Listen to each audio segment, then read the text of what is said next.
So, by the Nagarjuna, who is considered as the second Buddha, who have came to this world to benefit all the sentient beings. So now I seems to forget the stanza, but anyway.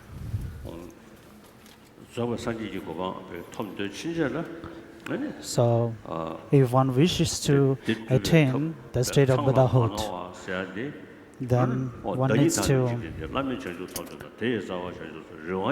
to have all the means and the accumulations necessarily. As it is stated in the precious comment, the main three causes, the three paths that is needed, the profound emptiness, wisdom, perception, and the great compassion and bodhicitta. And the source of all the happiness is that whether our mind is being transformed and tamed. If one's mind is being tamed and controlled and disciplined, so then we can attain the highest form of happiness. And having tamed and disciplined the mind completely, including eliminating all the obscurations and its imprints, then one attains the highest form of the Buddhahood. And the means of attaining that state of Buddhahood has to be something which is combined with all the necessary requirements.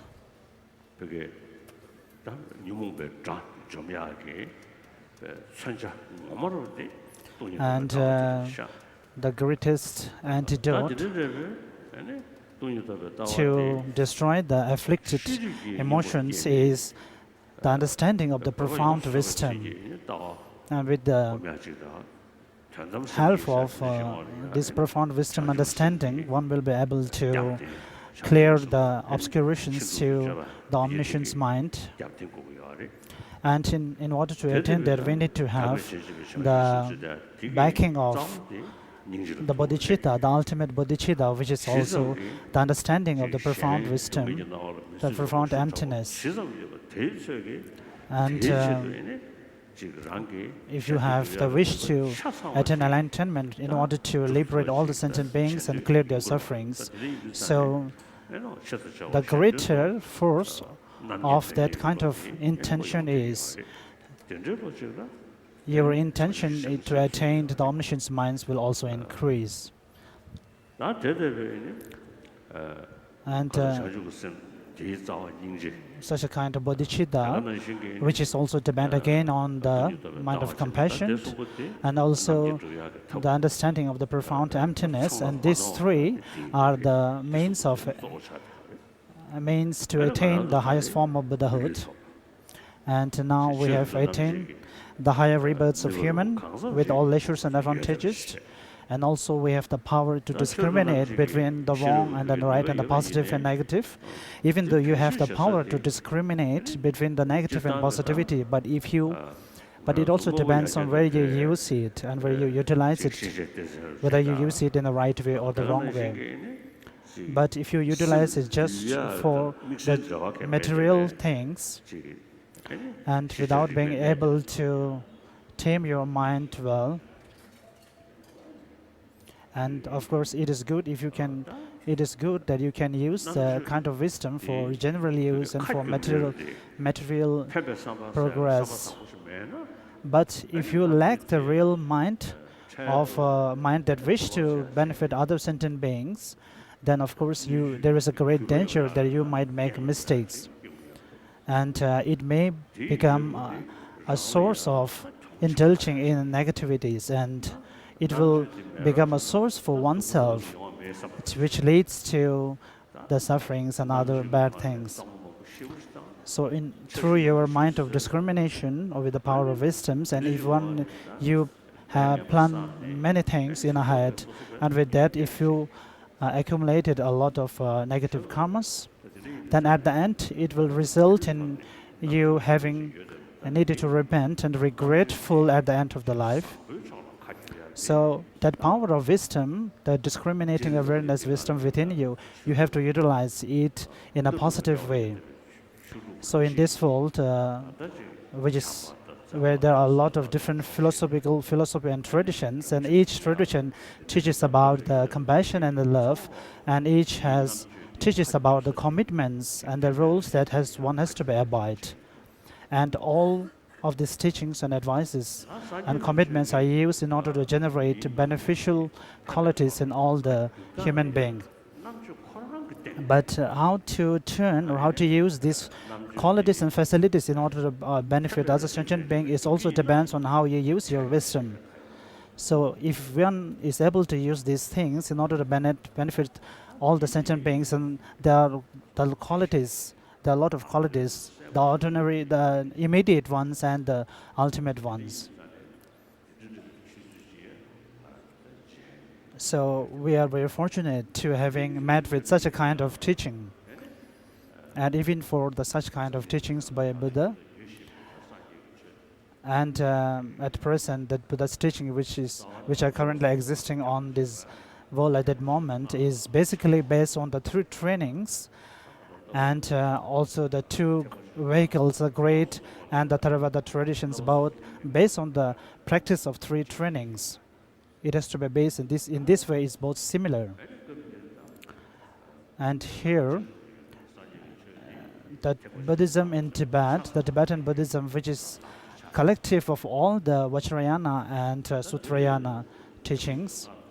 So such a kind of teachings which is collective of both the Sutrayana and Vajrayana, and such a kind of text which explains about these kind of teachings is about 100 volumes of Kangyur, the direct discourse from Buddha, and the commentary text run into another 200 volumes composed by the great Indian masters. And also the Vajrayana and the Tantric text commentaries composed by the great Yogi Saraha and others. So in totally there is about 200 something canons of sutras and texts. So in short, this old text explains all the general qualities and about all the phenomena. And also through logical reasoning, it proves that the sub-center feeling and also the mind which perceives, which apprehends the things as existing by itself to something as a negative. So if one went under the influence of these afflicted emotions, then what are the negativities that one will face? And since everyone needs happiness and does not need suffering, so in this way, this kind of text will be great helpful. The kind of human rebirth that we have to utilize, and we have to think that we are very fortunate, and we doesn't waste it. That kind of fortunate human rebirth doesn't go in vain. So therefore, from day to day, we have to utilize, we have to think in such a way that this doesn't go in vain. And with the basis on it, in order to practice the paths to attain higher attainments. So in order to understand, you have to listen to it and you have to hear the sutras and the texts. But from what you have to listen to or hear, it is only the 200 and something volumes of the text. And one must not pay the utmost importance to the worldly things, or one must not use these teachings in order to have realizations or attainment something in this life, but rather for the future and the subsequent lives. So for this, so at currently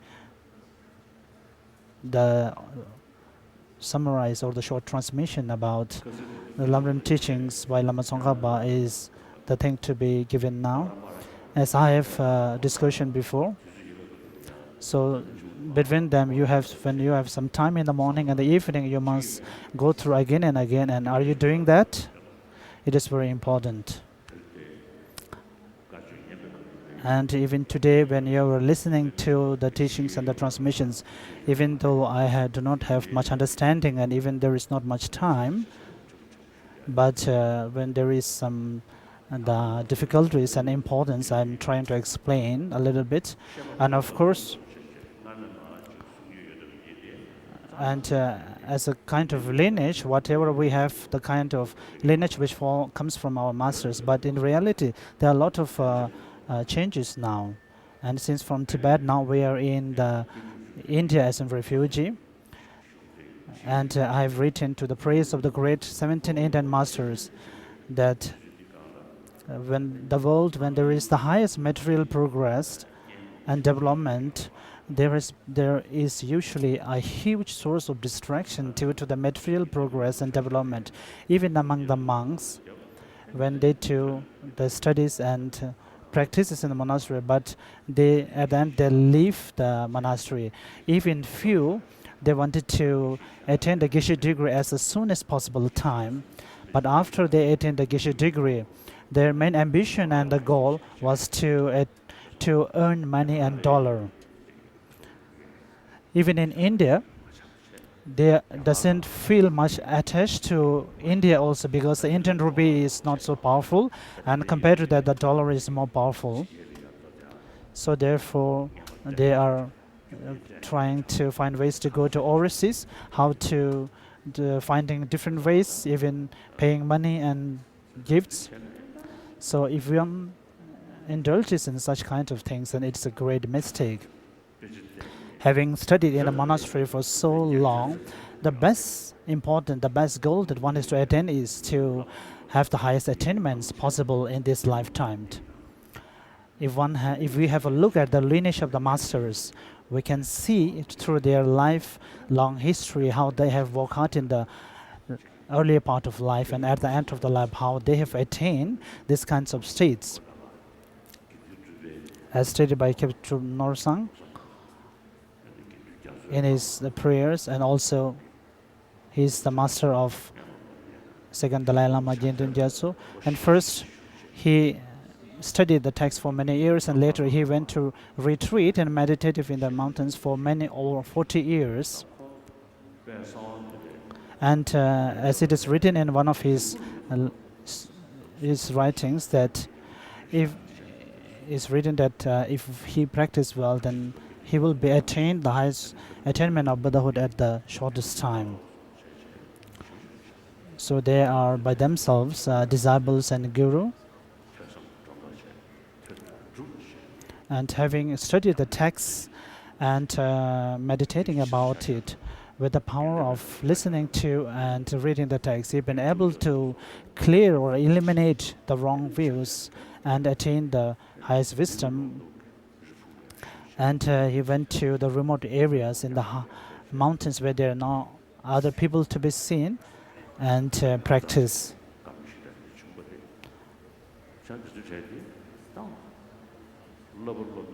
So these great beings are having studied the Dharma for so many years, but having attained the highest form of attainment. So these are very few, but there are few who doesn't understand the meaning, but they understand the meaning of the text and all, but they just went to retreat for meditation in the mountains and claim themselves as a yogi and stay in meditation on retreat.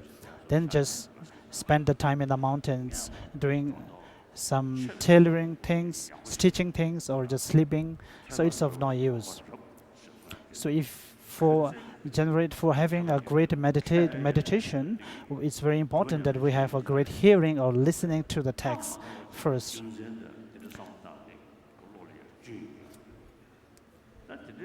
So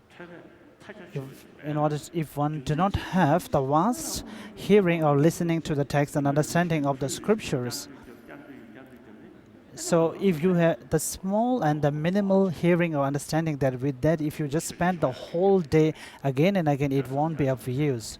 So if you have studied or understand the vast amount of the sutras and the text and its contents and meanings. So of course it will make a big difference in order to eliminate the source of the afflicted emotions and have gaining high attainments. And the second level is staying back at the monasteries, having studied all the texts and teachings, the monks and the students of the monastery through the debating and the philosophical studies. Sometimes I feel to attain enlightenment, but even this one is more greater importance. Having studied in the same monastery for so many years and teaching the students and showing them the path to liberation is even greater than that. It's important that you attain enlightenment and attain higher rebirths, but with teachings and guiding all those scholars, you were planting the seed to lead all those disciples to the highest form of attainments. So there are many elder senior monks who are no more, who have really worked hard to set up the basis foundation for what is present. And of course, even though they are no more here, but we always remember them. It is just in our recollection now. But the other practitioners and geshes, you must stay back in your monastery, and you are grown up in this monastery. You have studied this text. And whatever understanding and realizations you have gained, it is very important that you pass it to the newer generation. And nowadays, in this world, there are many Tibetan Buddhist centers all over the world in different countries. And also there are some Dhamma teachers and resident teachers. It's also very important, as I have told yesterday, if you sell Dharma and if you explain wrongly about the teachings of Buddha, in reality you are just deceiving others. So taking this example, so with your wrong explanations,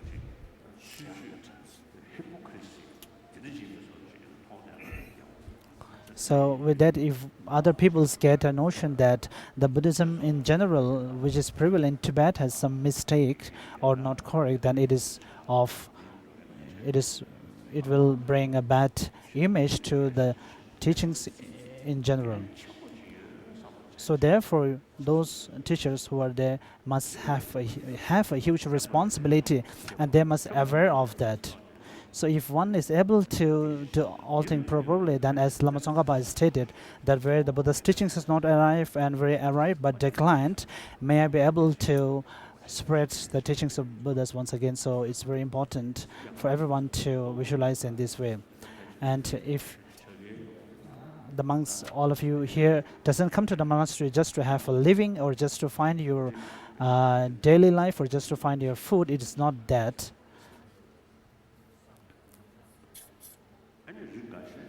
And among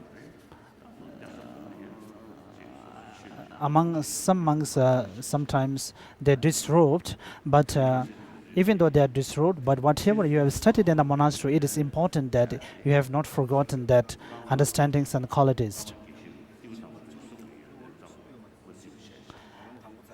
And now, for those who have the faith in the Buddhism, it's not just enough in this moment and just having a devotion or a faith in the teachings and the qualities of the master is not enough. So even for the lay people, it is very important that they themselves become someone who really understand the teachings. And the whole society in itself has to be something which has the understanding of the Dharma.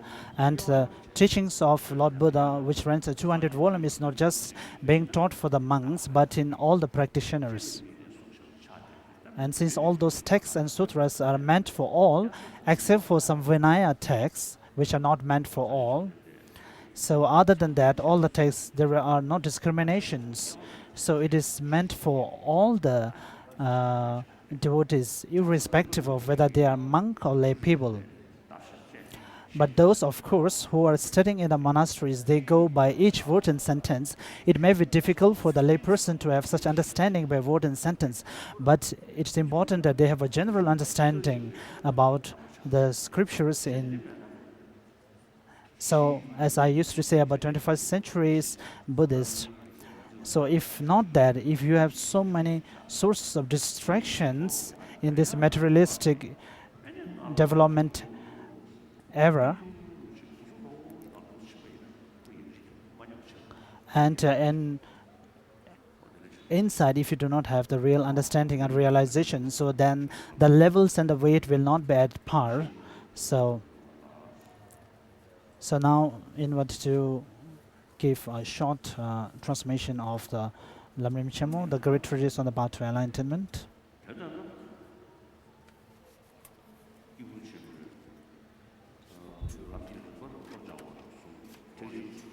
Page number 15.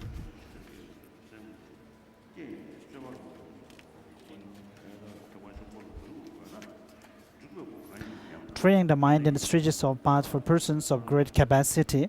Training the mind in the stages of path for persons of greater capacity is presented in 3 sections.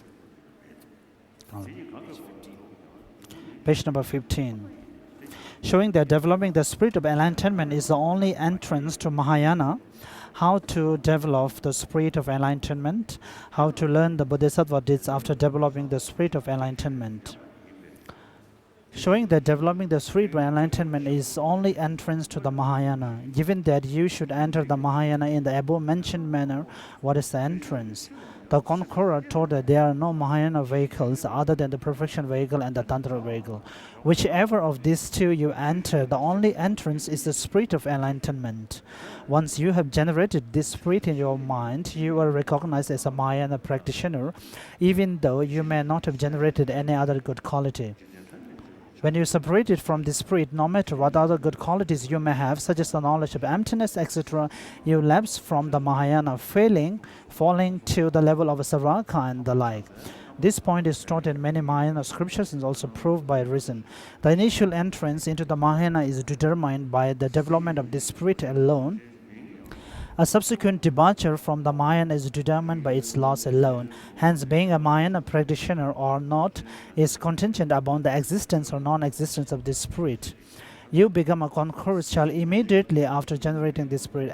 As Shantideva was engaging in the Bodhisattva's deed says, the moment helpless beings bound in the prison of cyclic existence develop the spirit of enlightenment. They are called the children of Sagadas, and also today I am born in the Buddha's family, I have become a child of the Buddhas. Thus it says that once you have generated this spirit, you are called a Bodhisattva. Moreover, the life of Maitreya speaks of persons being Bodhisattvas if they have this spirit, even though they have not trained in the Bodhisattva deeds. O child of good lineage, although a precious diamond breaks, it still outshines all special ornaments of gold. It does not lose its name precious diamond, and it still removes all poverty. O child of good lineage, similarly, those who have developed the precious diamond, which is the spirit of enlightenment and the aspiration to omniscience, although they lack its application, still outshine all the golden ornaments which are the good qualities of the Saraka and Pratikya Buddha. They do not lose the name of Bodhisattva, and they still remove all poverty of cyclic existence. Also, the protector Nagarjuna in his precious garland says, if you and the world wish to obtain unexcelled enlightenment, its root is the spirit of enlightenment, firm as the king of mountains. Further, the Tantra bestowing the initiation of Vajrapani says, O great Bodhisattvas, Manjushri, this Tantra mantra is exceedingly secret, unfathomable, very profound and vast. It is unsuitable to teach it to sinful beings. Vajrapani, you will say this mantra is very rare. Since I have not heard about it, to whom should I be explained?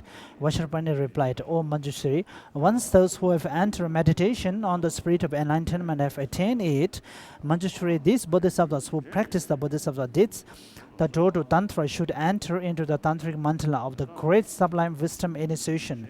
However, those who have not fully attained the spirit of enlightenment should not enter it. They should not even enter and see the mandala. However, do not teach them the gestures and mantras.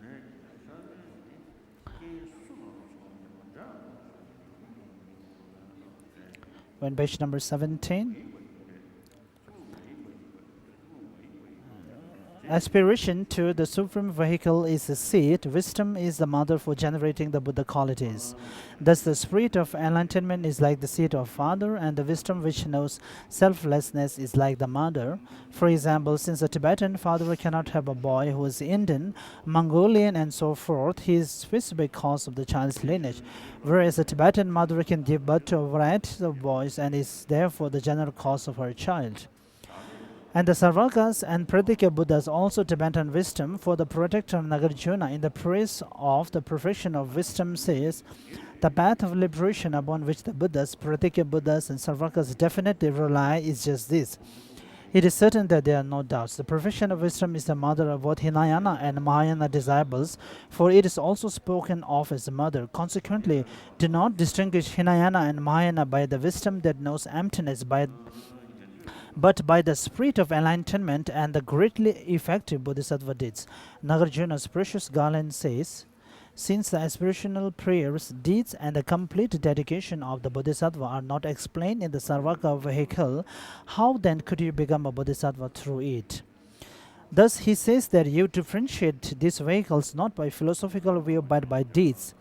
If in this way, even the wisdom that knows emptiness is not a specifically Mahayana path, it goes without saying that there are other shared paths as well. Hence, it is a clear indication that you have very little familiarity with the teachings when, after you have taken the spirit of enlightenment to be the crucial instruction, you do not practice it, but rather recalling it at the beginning of a session only in words, you intently make great effort at some single small portion of the path. In general, just as both father and mother are needed to have a child, you need the entire complement of method and wisdom to have a complete faith. In particular, you need the main method, the spirit of enlightenment, and the main wisdom, the knowledge of emptiness. If you only meditate on one of them and diligently seek merely to be liberated from cyclic existence, then you have to meditate on the meaning of emptiness, the selflessness, without mistaking meditative serenity for insight. Nonetheless, if you claim to be a Mahayana practitioner, then you must be practicing the spirit of enlightenment as well.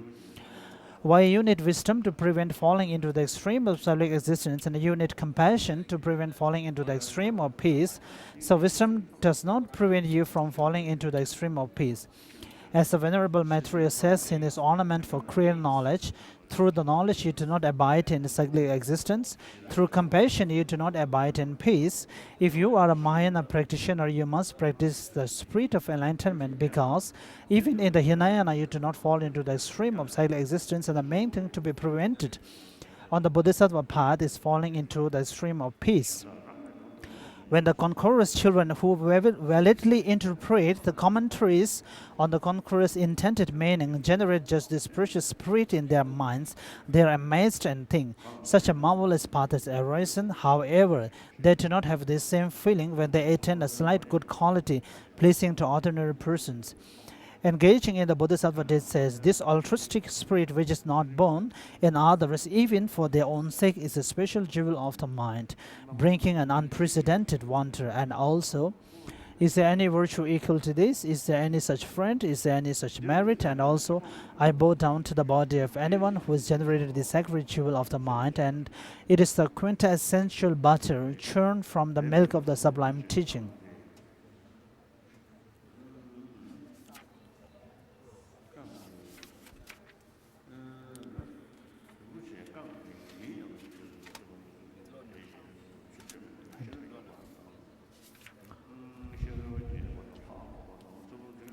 Thus, the spirit of enlightenment is the supreme instruction extracted from the quintessential of the scriptures.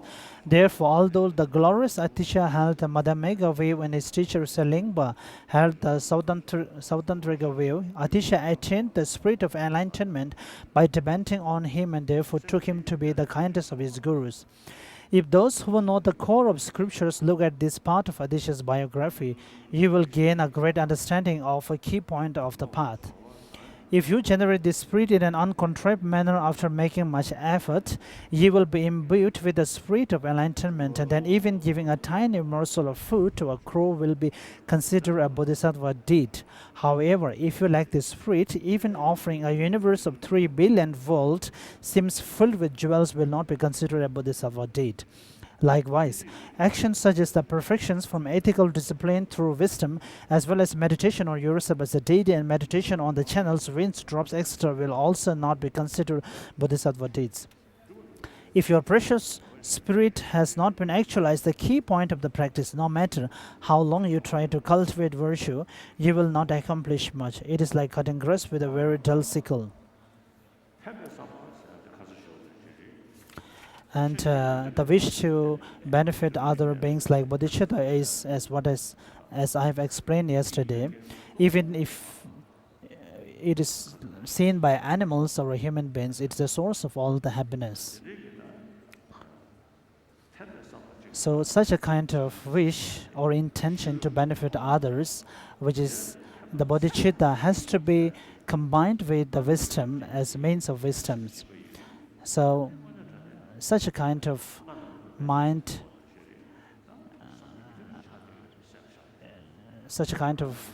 is very profound and great and vast, so it has the potential to benefit the maximum number of sentient beings. So for us, if you are able to gain the effortlessly generating bodhicitta, it is of really great. But even though one is not able to have that, but a general intent for enlightenment, even if you are able to generate such a thing, is, or if we are trained in the path of attaining it, then as I explained yesterday, immediately you will have a peace of mind and you will develop a sense of strength within you. As Shantideva said, as long as the space remains and sentient being remains, may too remain to expel their sufferings. Similarly, one must generate your mind in such that I will generate only the mind to benefit other sentient beings. And the great, very hard to achieve practice of bodhisattvas is something which is useful, and one is to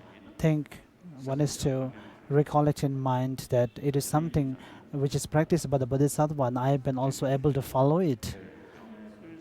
And as stated in the Guide to the Bodhisattva's Guide, that once you have the bodhicitta, it will clear all the sorrows and obstacles. So who will be there not to embrace it and take it into their hand when they have such a kind of mind?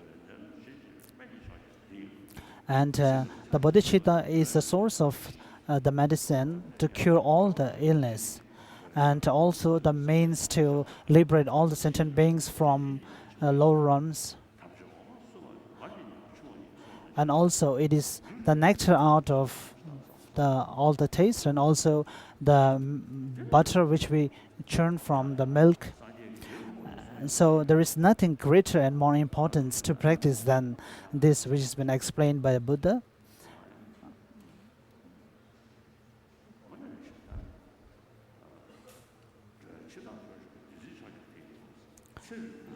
And if you want to stay for a long life, the rituals or the means for extending your life, this is the bodhicitta was also the source to extend your lifespan.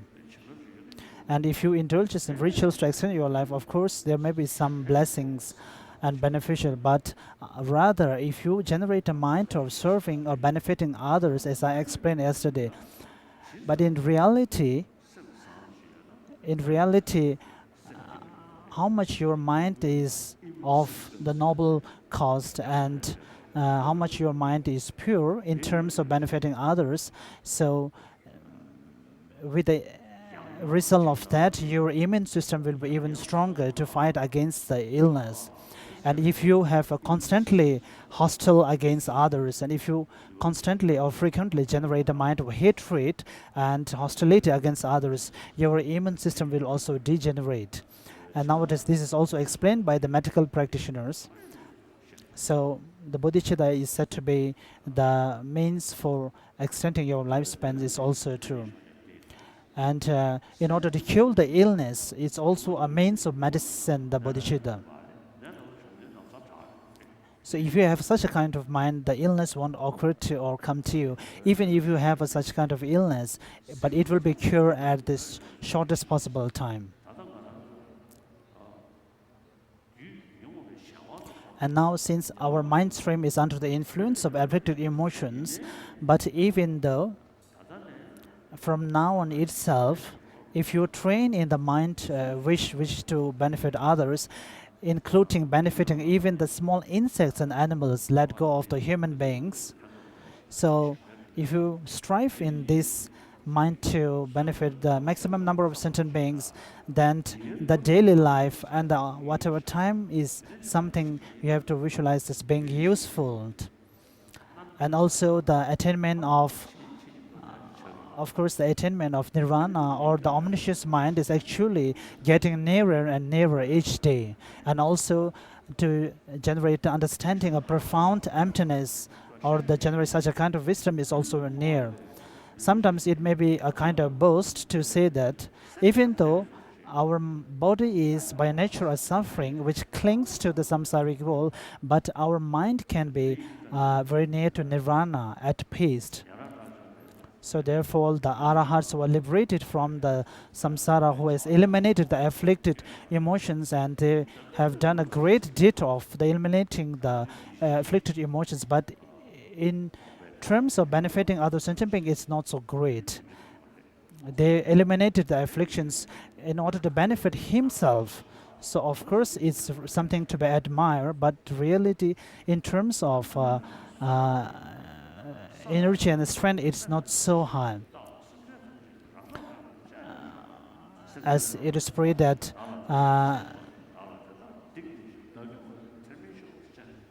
as it is praised, like may all the merits and as the Nagarjuna prays in the precious garland and also in the praise of the bodhicitta, that the bodhicitta is the source of all the happiness, source of like medicine to cure all the illness. And of course, if we have to refer someone as very courageous and someone as very intelligent, then it is the bodhisattvas who are the courageous and intelligent. So even though you're not able to generate the genuine one, but if you try to generate the kind of aspiration or intention to benefit the sentient beings, it is of very fortunate and worthy, and at the time of dying, you don't have to request other for the merits or to have a better rebirth. You don't have to depend on any kind of rituals to get a better rebirth in the next life. With the power of the bodhicitta or that kind of aspiration intention within you, it can guarantee you a better rebirth in the next life. So if you have such a kind of mind, of course, you yourself is the one who is the most benefited from it. But in the small being's capacity, it is explained that the high rebirths is the main source of attainments. If you indulge in killing, of course, you will generate a negative karmas, as normally we say in our, I am a monk, otherwise I will not leave him. So we sometimes say in this way, I am a monk, otherwise I would have killed him. So it shows that you do not have love and compassion for the others. It's only that you have a self-centered feeling for yourself, feeling yourself as more important. But if you have the mind to benefit others, of course, the other's life is more important. Other lives you consider more important and precious than your own life. So how can you indulge in something which brings harm to the other's life, which is same as precious as your own? So even though the physical actions are same, but not to indulge in killing, the physical activity is same, but with the differences in motivation, it will make a big difference.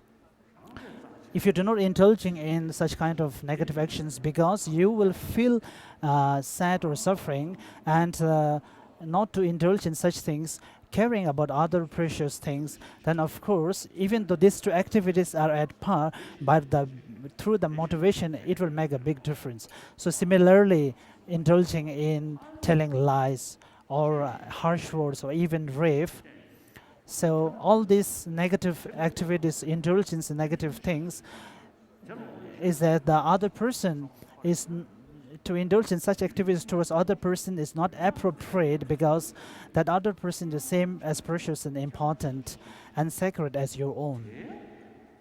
So with such a kind of motivation, and also combined by a mind to attain the omniscience state of Buddhahood, And if you are able to generate such a kind of mind, then that is the greatest and the highest.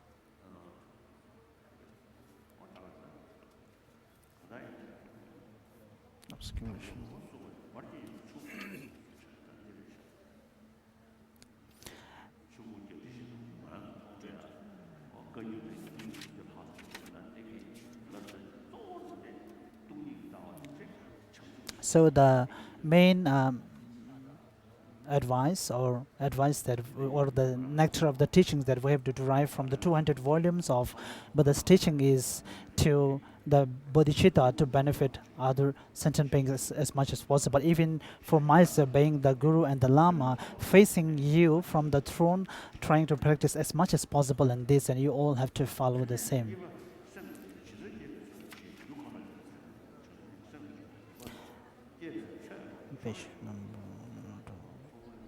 Page number 21, the development of the spirit through 4 conditions.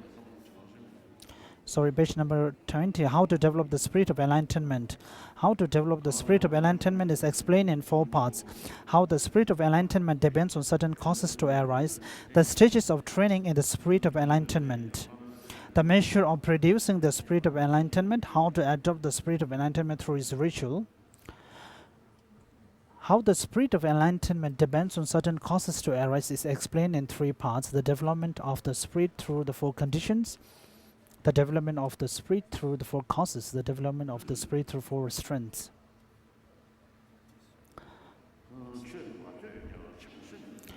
The development of the spirit through 4 conditions.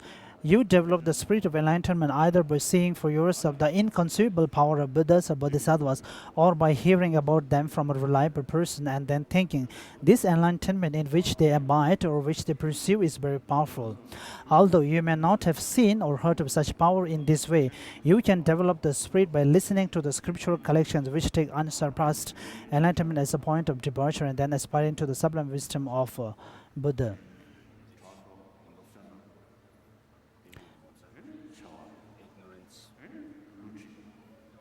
So this century is now a century of ignorance, jealousy, stinginess. So if you look at the world in general way, it looks like they are all embracing or taken willingly under the influence of afflicted emotions. With the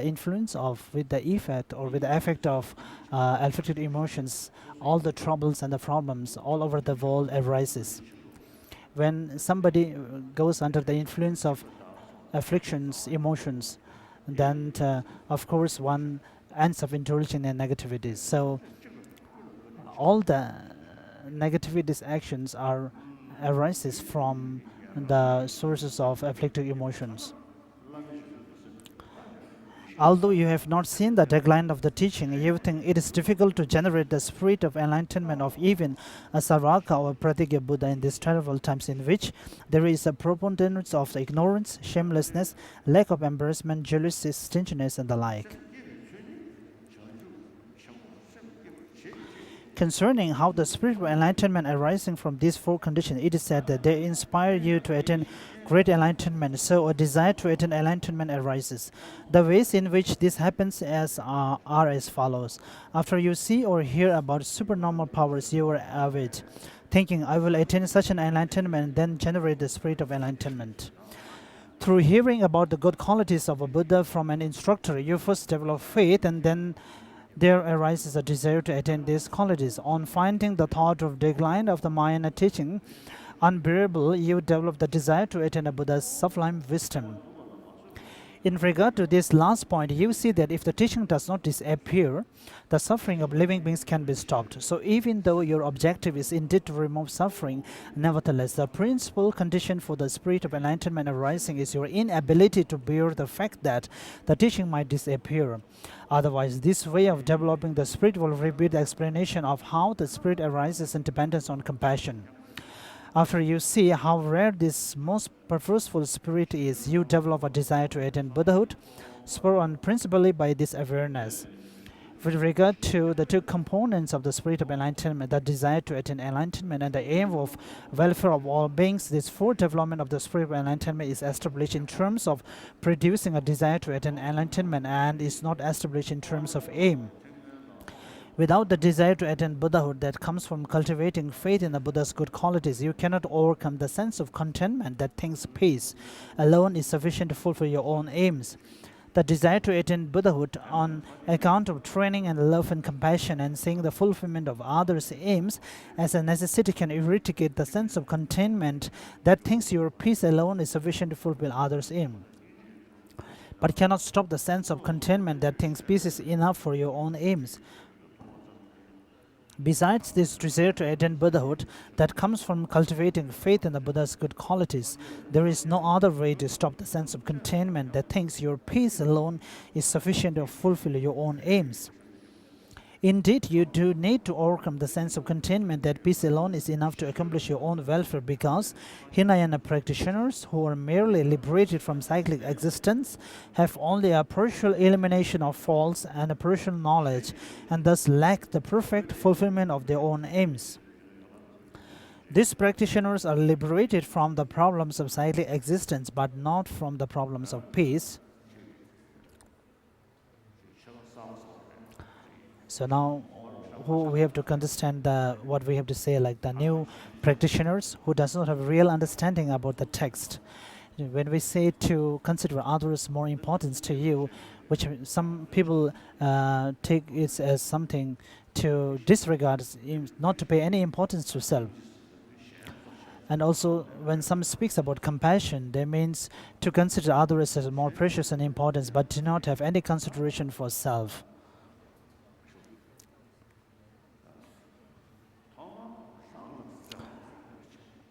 At the beginning, it is important that you have to have a compassion and love for yourself.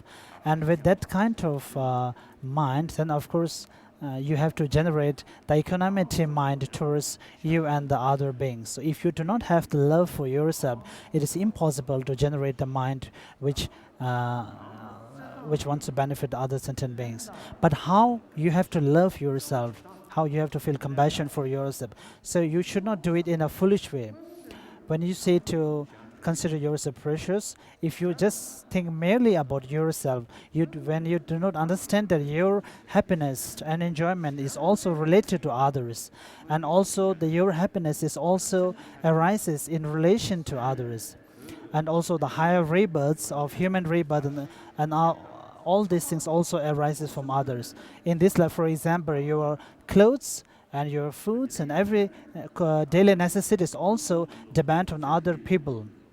So the facilities of this life itself and the next higher rebirths of next and subsequent life, and also the ultimate liberation state is also depend on other. So once you have the higher rebirths, so with that kind of rebirths, if you are able to benefit other, then that higher rebirths becomes great purposeful. So in terms of the state of Buddhahood, as explained in the Guide to the Bodhisattva's Way,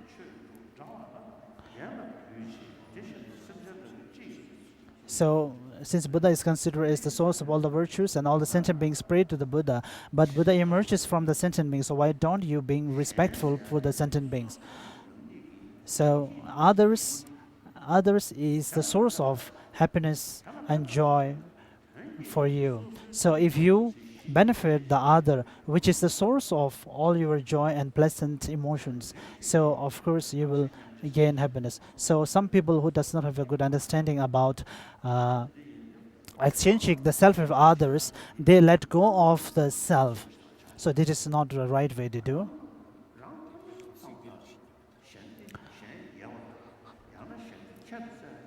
So we just think of ourselves, consider ourselves as more important, and we doesn't care anything about the others. So this is a foolish way of caring about oneself. So with the wisdom with the power of discriminating awareness, if you're able to benefit others, as I normally say, the bodhisattvas are very clever and intelligent persons who fulfill about who help other sentient beings, because with the help of bodhicittas, the bodhisattvas benefit others, but ultimately they are themselves the one which is benefited. So the bodhicitta is not something that is beneficial only to the others and not to yourself. So this is completely wrong. So here, as it is stated, that it is very important you have aspiration to attain the enlightenment. You must, as stated in the Abhisamaya Alamkara, that the mind of bodhicitta, the development of the spiritual enlightenment, is the desire for perfect enlightenment for others' welfare. And also the mind of bodhicitta is to be combined by two aspirations, two intentions. One to benefit other sentient beings, and other to wish to attain the enlightenment for the sake of other people.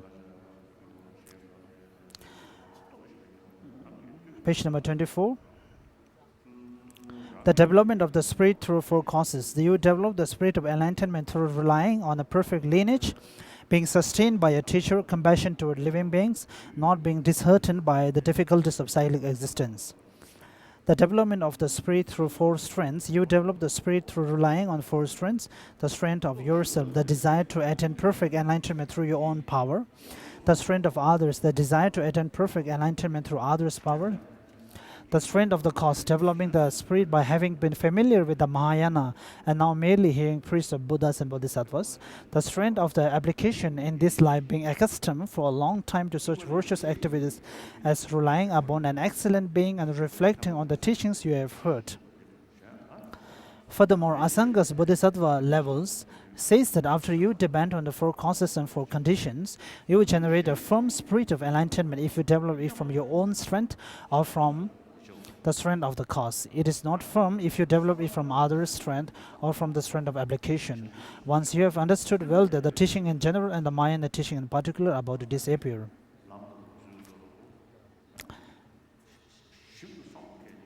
So with that, having a deep understanding and examining, just like a daily routine, something like the bodhicittas and compassions are just something written in the text. Just following some scriptural texts and quoting them, and it is a foolish way to do that. Mindlessly following others, not through the habit of custom, but through your own strength.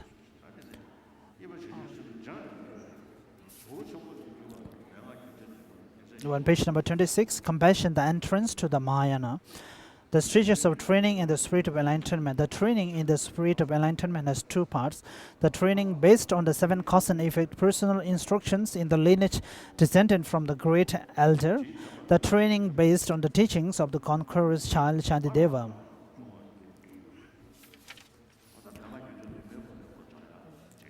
The training of the mind through the seven cause and effect. So for certain kind of persons, this cause and effect instruction is very effective, but for other people, the method of generating bodhicitta through exchanging self with other is more effective. So therefore, the exchanging the self with other, and the lineage is also being explained as a vast contact and practiced. And from the seven cause and effect instruction, from looking at all the mothers as sentient beings and recollecting their kindness, but in exchanging self with others, one is to look at all the sentient beings as equal, and not only that, even at the ultimate, even your enemy, which you consider as your enemy or foes, you have to look at him as one of the sentient beings who has benefited you the most. And the mind which wishes to benefit others, the antidote or the opposite of that mind is the one which wishes to benefit others.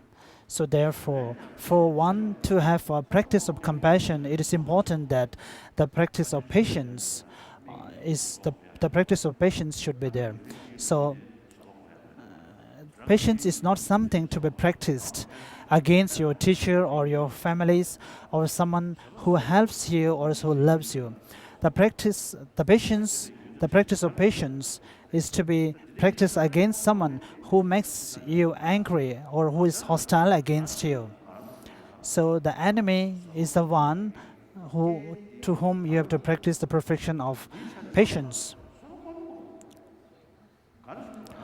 So if you think from this perspective, since we are very familiar with the hostility and arising of anger, so it's very important that we practice the patience towards others.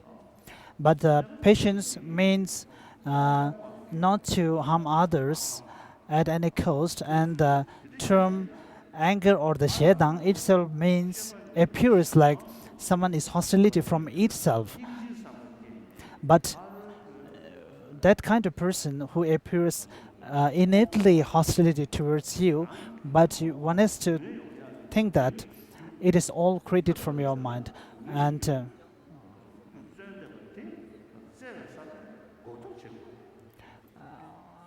one with the help of the compassionate mind, we have to able to cut off the source of developing the anger and hostility. As I normally says, we have to make a distinction between the action and the one who performs it. For example, the attachment and the desire, we have to see the person who indulges in negativities as someone else. And as from the person's point of view, the agent who performs that is from that who has committed that negative actions, and we have to feel repent towards is from the agent's point of view. But the action which he have performed or committed, so that is to be abandoned and eliminated. And if there is a means to prevent it, of course we have to do it. But many people who, when we speak about practicing or meditating patience, it does not mean that you have to take loss or you have to accept the defeat all the time. It does not mean that you have to be defeat. You have to accept the loss and defeat all the time. When the other people's committed in negative activities towards you, of course, the one who is being affected ultimately is the other person himself or herself. So therefore, sometimes there are means of using the anger and hostility towards a positive way, but that is a very high state level practice.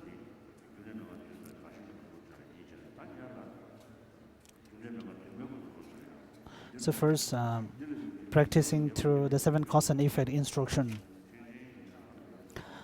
The 7 causes and effects are the spirit of enlightenment from which perfect Buddhahood arises. This spirit arises from the wholehearted resolve. This resolve arises from compassion. Compassion arises from love. Love arises from the wish to repay your mother's kindness. The wish to repay your kindness arises from recollecting their kindness. And the recollection of their kindness arises from recognizing all beings are your mothers. The training based on and the compassion, the great compassion, has to be combined by the wisdom which perceives, which comprehends, and is the great profound emptiness. As Nagarjuna has explained in the Precious Garland,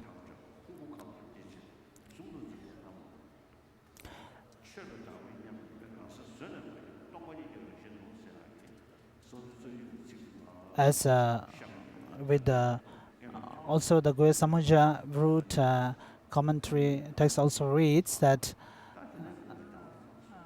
which explains that about the profound emptiness, which first refuted the idea of the mind-only schools, and then referring to the highest Mother Mega school's way of meditating.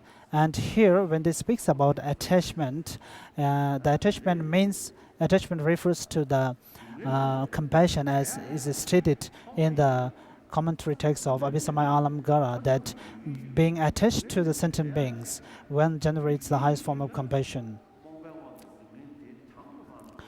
Even though you have the possibility and the strength to be liberated from the sufferings, and even though you indulges or you go under the influence of those emotions and sufferings, then of course this is a source and the person whom you have to feel compassionate towards.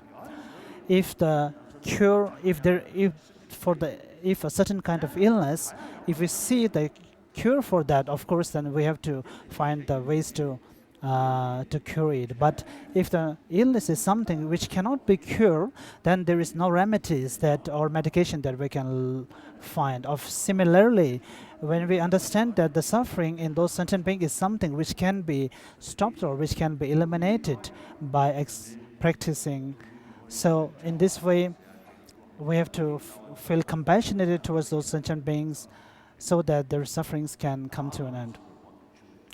And those kind of those sufferings which arises from the comprehending of self as self-sustaining, and that apprehending the self as self-sustaining by itself is a wrong view, and to see that ignorant mind and to see the antidote of that, one has to practice in this way to gain the compassion. So if there is a huge river stream, and if somebody is being drawn in that, and if there is a possibility that you can save that person from drowning and lift him from the river and put it to the other side of the river, if you see the potential or the possibility to save that kind of person, then of course you must engage in saving him up. But if there is no possibility to save, then other than praying, there's nothing that you can do it. And the scientist now explains that when one generates the mind of compassion, aside of the brain, there is some kind of moment in the brain, and that moment within, there is some kind of moment within the brain which happens when we practice compassion. So therefore, it shows that when one generates the mind of compassion, which wishes to liberate the other from sufferings, so the power or the strength of that compassion gives a strength or power to the brain also. And when someone goes under huge suffering, that part of brain also makes movement. So then I told him jokingly that the brain is very foolish, because when one goes under suffering, when oneself goes under suffering, and when compassion arises, although that same part is moving, then jokingly I say, when somebody cries and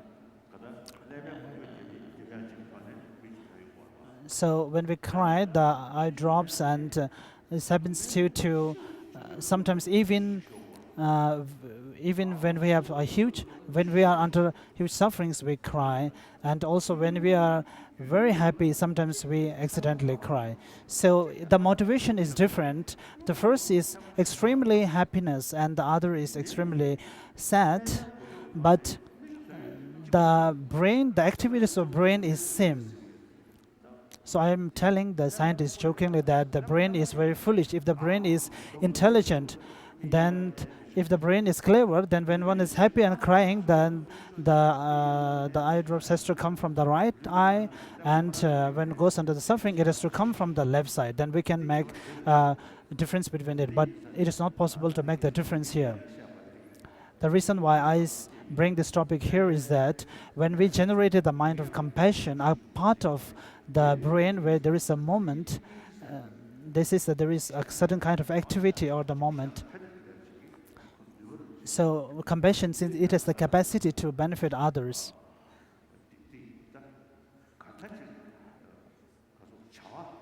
the action, so the compassion makes the brain results in a kind of activity or moment in itself. But with that moment and activity, and if it sees that if the one can make a difference there, then maybe a greater moment. And of course, then if there is nothing that you can do, even though you feel compassionate, then we can just feel sorry for them. Other than that, there is nothing we can do. And of course, the Nagarjuna and Asanga are really great practitioners. And of course, from the perspective of the writings, and the Nagarjuna's intelligence is very deep and very high.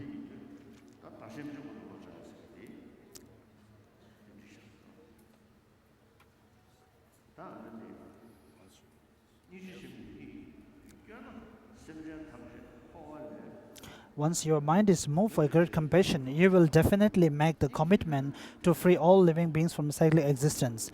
If your compassion is weak, you will not. Therefore, compassion is important in the beginning because feeling responsible to free all beings requires great compassion, and because if you do not take on this responsibility, you are not ranked as a Mahayana practitioner. In this way, the teaching of Aksayamati Sutra states, furthermore, Venerable Shariputra, the great compassion of the Bodhisattvas is inexhaustible. Why? Because it is prerequisite. Venerable Shariputra, just as the moment of the breath is prerequisite for the life force of a human being, the great compassion of the Bodhisattvas is prerequisite for correctly reaching the Mahayana.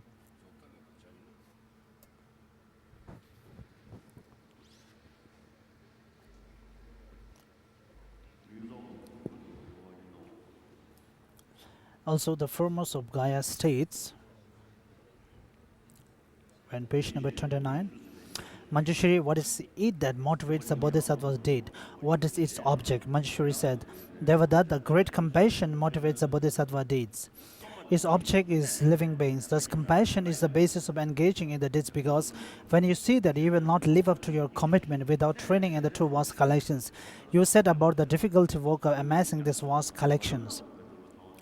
The importance of compassion in the middle. You may develop the spirit of enlightenment at one time and then engage in the bodhisattva deeds. But when you see that living beings are innumerable and act improperly, that the training of very difficult and limitless, and that you need an immeasurable length of time, you may lose heart and fall into the Hinayana. However, by accustoming yourself to increasingly greater compassion, that is not just a one-time development. You become less concerned with your own happiness or suffering and are not discouraged at providing others'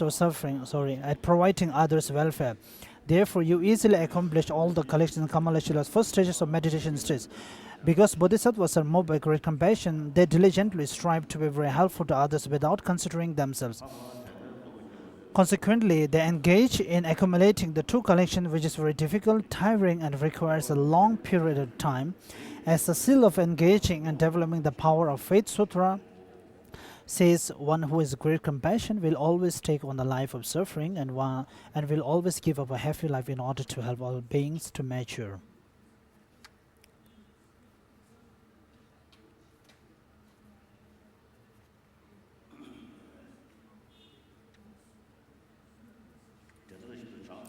A bodhisattva was engaged like this in something that is extremely difficult to do. They will fully and quickly complete the collections. They will definitely attain the high state of omniscience. Therefore, the sole root of a Buddha's qualities is compassion. The importance of compassion at the end. Based on the power of great compassion, Buddhas, even when they reach their goal, do not abide in peace like Hinayana practitioner, but continue to work for the welfare of beings as long as space remains, for without compassion, Buddhas will be like Sarakas. Kamalashala's second stages of meditation says, since the Bhagavan Buddhas are imbued with great compassion, they remain until the end of realm in which beings dwell, even though they have attained the complete perfection of their own aims, and also the sole cause of the non-abiding nirvana of the Bhagavanas is great compassion. The glorious Chandrakriti taught that just as seeds, water, and ripenings are important in the beginning, middle, and at the end of a harvest. Similarly, compassion is important in the beginning, middle, and end of the harvest of Buddhahood. His commentary on the middle way states, compassion alone is regarded as a seed of a conqueror's excellent harvest, as water for his development, and as a maturation in a state of long enjoyment. Therefore, at the beginning, I praise compassion. With this powerful idea in view, the compendium of the Teaching Sutra says, Bhagavan Bodhisattvas should not learn many teachings. Bhagavan, if Bodhisattvas grasp and know one teaching, they will have all of the Buddha's teachings in the palm of their hand. What is this one teaching? It is this great compassion. Bhagavan, with great compassion, all the Buddha's teachings are in the Bodhisattva's palm. For example, Bhagavan, whenever the precious will of a universal sovereign is there, also is the assembly of these battalions. Likewise, Bhagavan, wherever the Bodhisattva's great compassion, they are all the Buddha's teachings. For example, Bhagavan, when there is a life force, all the other sensory faculties will exist. Bhagavan, similarly, once great compassion exists, all the other Bodhisattva's qualities will appear. Once you have become convinced that compassion is the excellent key to the path through such proof as reason and limitless scriptures, why would you not hold the spirit of enlightenment together with its roots? Compassion to be the supreme instruction. The teacher, Shanachung, said, even though I asked for instructions from the great elder, he said nothing except renounce the world, cultivate the spirit of enlightenment. Upon hearing this, Geshe Tomtemba was embarrassed for him and said, you received the great elder's ultimate instruction. Geshe Tomtemba understood the core of the teaching. This conviction is very difficult to achieve.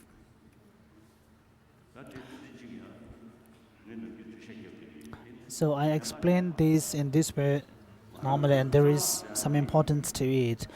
When we say about love and compassion, there is a love which exists innately from the formation of the body itself. For example, in animals, the birds, the mothers love to their offsprings, and also how the child also cares and loves their mother. So this love is because it is necessary for them. That love is a requirement. That love is required in order to sustain the life of that offspring.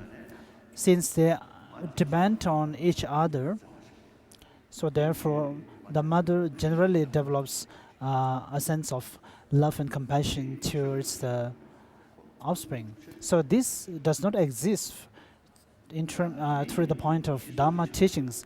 It is innately existing from the formation of its body parts. And even for humans, when a mother gives birth to a son or a daughter, so the children's, the baby's survival depends on mother for many years. Some kinds of tortoise, when the mother lays the egg, the mother is already gone, and there is no relation between the egg being laid and the mother. So such a kind of few animals, so their way of sustaining is self-sustaining. So therefore, so their respect or their love for mother may not be there. And also same in terms of mother. So I'm telling many other people, and of course there are not many people who are examining this. In the sides of ocean, there are huge tortoise and turtles on the oceans, offshores. They lay huge eggs. And if we keep the mother and the tortoise, the baby, which comes out of the keep together, they may not be able to love each other. But this is due to the biological factors. In English, the term biological. So such a kind of love, but generally such kind of love is not at that moment or that time, but it is something useful for whole our life. So all the traditions and religions teaches about the love and compassion. The root and the fundamental is due to this. And the mother's love for the son or daughter, and they in turn their love for the mother depends on their mannerism or behavior. If the son or the daughter is respected to the mothers and listen to the mothers, and of course the mother cares for the son or daughter. And if mother doesn't care and love the son, their children, and of course their children will in turn may not develop such kind of love towards her. So therefore it depends on the mannerism and activities. So this kind of love is one-sided, but because this kind of love arises only for those persons whom you care about, with your care and loving, when it makes a difference. Because the arising of this love and compassion depends on the other person's mannerism and character. It is not just the Buddhism who teach about the love and compassion, but all traditions. They speaks about all sentient beings or just all human beings love. So that compassion or love is not something depending about the other side's mannerism or behavior. Since since a single sentient beings, in terms of a single sentient beings, since they do not wish to have suffering, and they wish to have happiness, so at that as a basis, that is the basis for generating the love for all. Since they are also in terms of in that point of view, they're all same because they wish to have happiness and do not wish to have suffering. So with that logical reasoning, we have to generate the love. And in terms of the theist followers, like one who believes in the God, all the sentient beings, all the human beings are the same creations of God. So we all have to love each other. And the love and compassion which innately exist within us, and that love and compassion which exist within us naturally, with the help of the wisdom, if one is able to examine or think in such a way that the kind of generating hostility and hatred toward others harms oneself more than that. So in this way, the intention of hatred or harming others, which harms others, in this way, the innately or naturally arisen love and compassion within us will increase. So in this way, that kind of love is arisen through seeing the reasoning. So the first love which just exists innately cannot progress limitly or towards unmeasurably. So the first compassion, which does not have the wisdom's backing, sometimes which is more as a kind of attachment towards self and one's relatives, one's loved ones. So it creates a kind of discrimination between your loved ones and your enemies. So of course, it creates a discrimination among the societies. So it may create some obstacles. But the later one, which is backed by wisdom, is because that love looks at the other sentient being in the same way as the self. So it is very different from the first one. But to carry or anger or hostility as a means of practicing is a totally different subject.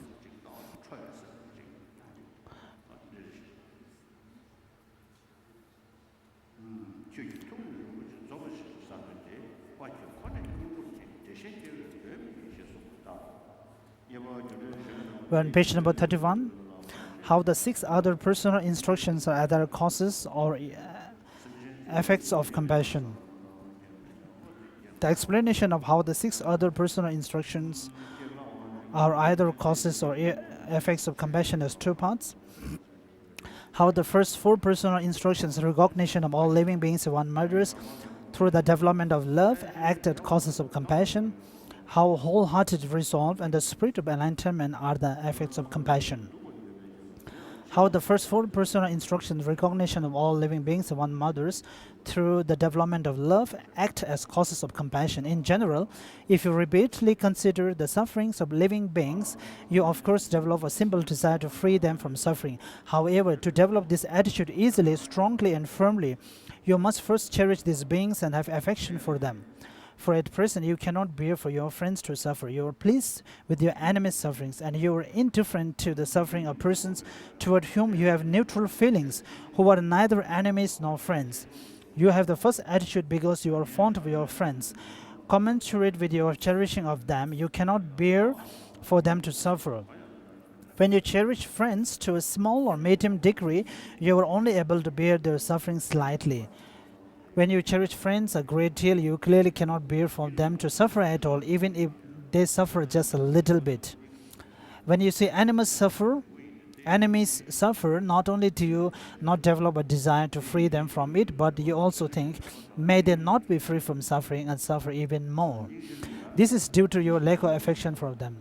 So in compassion, we have classification which we refer to as great compassion, and sometimes also immeasurable compassion, and also compassion which wants to liberate other sentient beings from sufferings, and not just an aspiration to liberate other from sentient beings, but a determined wish that I will liberate the sentient being from the suffering. So this is combined with an activity to benefit others.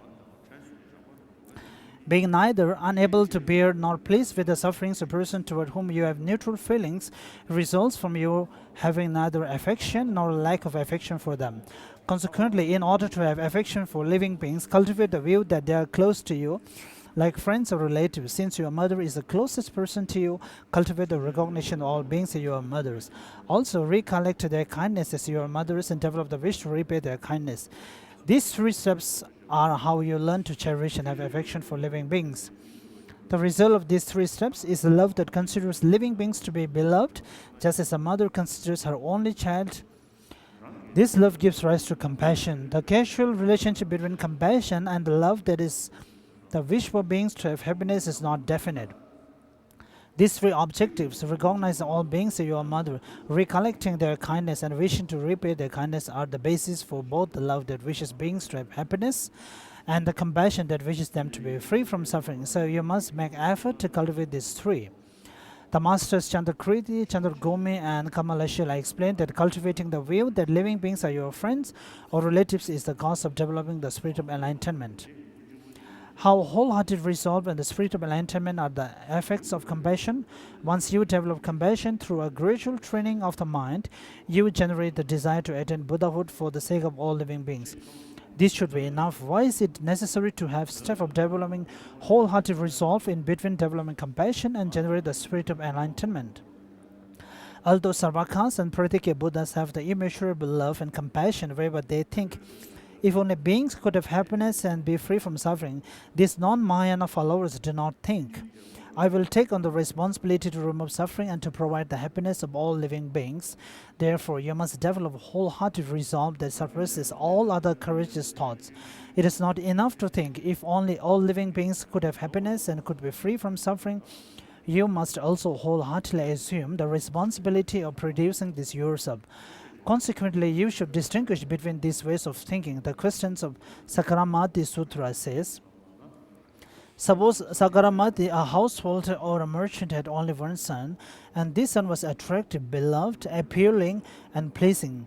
Suppose that because the son was young and playful, he fell into a pit of filth. When his mother and relatives noticed that he had fallen into it, they cried out, lamented, and grieved, but they did not enter the pit and take him out. When the boy's father arrived and saw that his son has fallen into this pit of filth, however, his only thought was to save him, and without revulsion jump into the pit of filth and pull him out. To make the connection between the meaning and the parts of the analogy, the pit of filth represents the 3 realms, the only child represents the living beings, and the mother and other relatives represent Sarvakas and Pratikya Buddhas, who see beings fall into cyclic existence, grieve and lament, but are not able to save them. The merchant or householder represents the bodhisattva. Hence, this is saying that Sarvakas and Pratikya Buddhas have the compassion which is like that of mother for their beloved only son who is fallen into a field of filth. In order to generate mind of equanimity, is that we, for the ordinary beings, we only have a compassion which is only one-sided, which loves and compassion only for a limited people or one-sided. So, in order to gain a greater compassion, it's important that first we have to generate the equanimity, mind of equanimity to all sentient beings. So only through that you can generate the greater compassion. Once you intend to liberate all beings, you realize that in your present condition, you cannot fulfill the aims of even a single being. Moreover, even if you attain the high state of 2 arahats, and still only be able to fulfill the aim of liberation for merely a few living beings, and will be unable to establish them in omniscience. Therefore, if you think, who can fulfill all the temporary and final aims of limitless living beings, you will realize that only a Buddha has this ability. Then you will develop the desire to attain Buddhahood for the sake of these beings.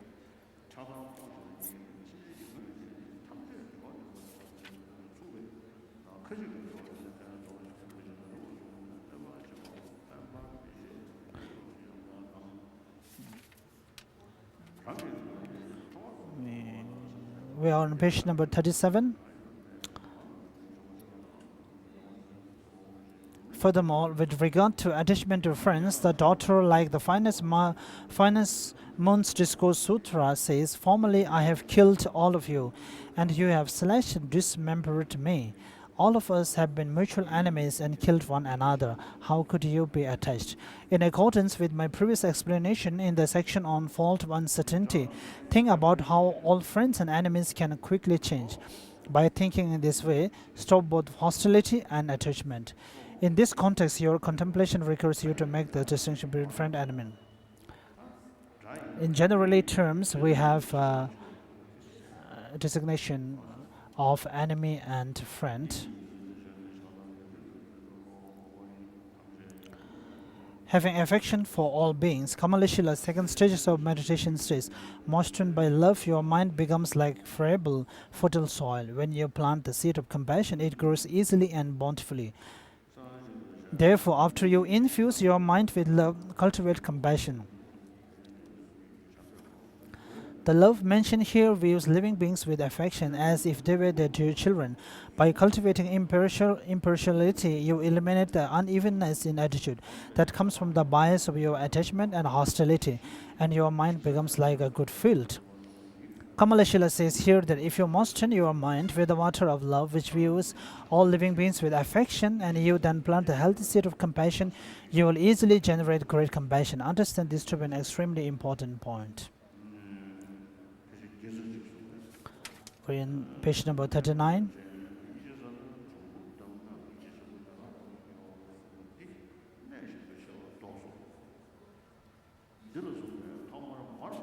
Sorry, on page number 38. Cultivating a remembering for their kindness.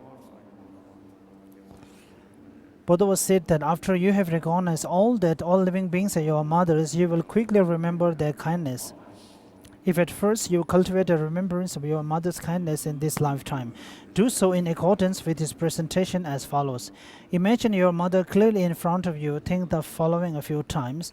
Not only has she been my mother at present, but she has been so an incalculable number of times throughout beginningless cyclic existence. As your mother, she protected you from all harm and provided you all benefit and happiness.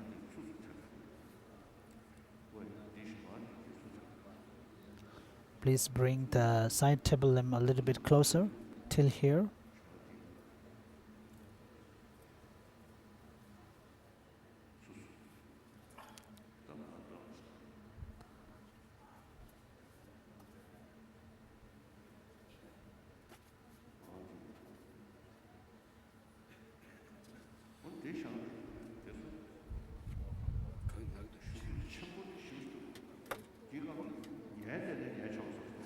The throne is so big I can even sleep on it.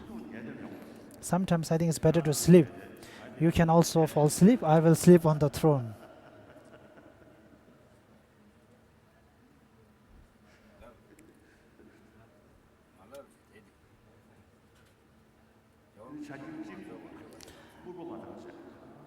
But there only on one condition you can sleep. You are not allowed to snore.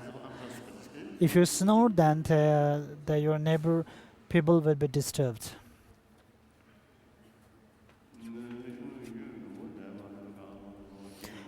Imagine your mother clearly in front of you. Think the following a few times. Not only has she been my mother at present, but she has been so an incalculable number of times throughout beginningless cyclic existence. As your mother, she protected you from all harm and provided you all benefit and happiness. Particularly in this lifetime, she carried you for a long time in her womb. Then when you were a helpless newborn infant, she held you to the womb of her flesh and bound you on the tips of her 10 fingers.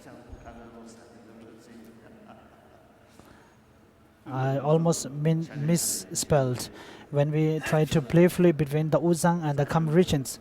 Sometimes the Zangba, he came to Lhasa, the one Zangba.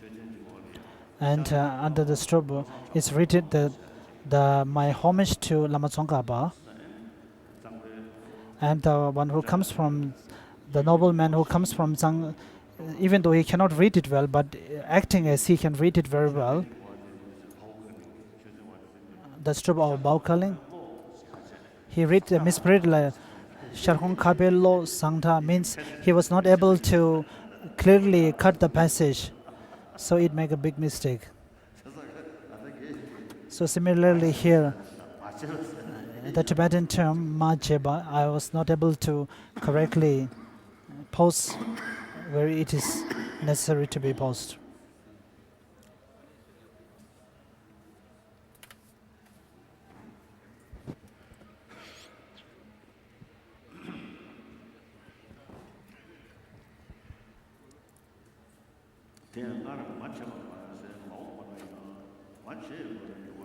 Page number 39, the last paragraph. Cultivating the wish to repay your mother's kindness. These beings, your kind mothers, are suffering and have no refuge.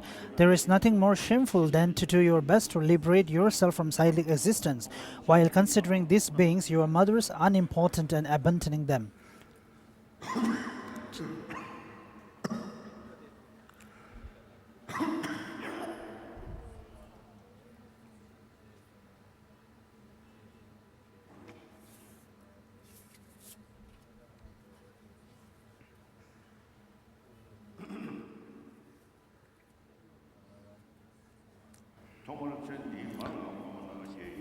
Chandra Gomin's letter to a student states, while you see that your relatives are engulfed in the ocean of cyclic existence and are as if fallen into a pit of fire, there is nothing more shameful than to work for your own liberation, neglecting those whom you do not recognize due to the process of death and rebirth. Therefore, reflect, if abandoning such kind beings is unsuitable even for disputable persons, how could it be appropriate in my case? And then assume the responsibility to repay their kindness. The same text states, the infant on the mother's lap cannot do anything, and suckles milk which follows through love. While through their same love, the mother endures many hardships, who even among the very disputable would like to abandon his or her mother, who even among the most disputable wants to leave and abandon those who provided a home, who carefully look after the child with compassion, and who were afflicted without refuge and suffering. Sri Ratnadasa's praise of infinite qualities states, it is not my way to liberate myself while abandoning these beings, whose blind ignorance ruins their intelligence, and who are my fathers and children serving and lovingly helping me. Thinking this, I made aspirational prayers to liberate these protectorless beings. How can you repay their help? No matter how much wealth and happiness your mothers obtain in cyclic existence, it all deceives them. Thus you must repay their help, thinking, formerly my mothers were seriously wanted because the madness of the afflictions possessed them. Then I produce a variety of further sufferings for these beings who are already suffering, as if I had applied. I think in the Persona Paramita text in the 4th chapter about the path to accumulations, it is stated about compassions, simulate compassions like father, compassions like mother. So in terms of relatives who are much near to your mothers or relatives, because some person, there are many people who are not so attached or not so lovingly attached to their mothers. So for those persons, you can imagine or meditate upon a person whom you are so dear to, or whose kindness, who are so kind to you.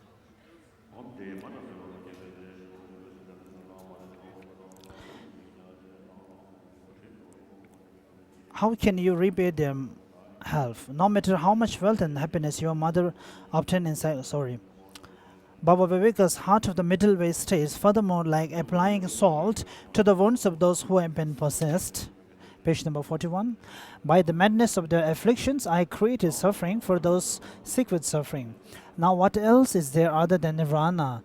To repay the help of those who in other lives helped me with love and service. It is said that a kindness unrepaid weighs more than the heavy burden of the ocean together with Mount Meru, and that repaying others' kindness occasions the praise of the learned. The verses from the Naga King's Drum says, the ocean, Mount Meru, and the earth are not a burden to me, whereas not repaying others' kindness is a great burden to me. The learned praise persons whose minds are not excited, who recognize and repay others' deeds, and who do not waste others' kindness. In brief, your mother is cursed.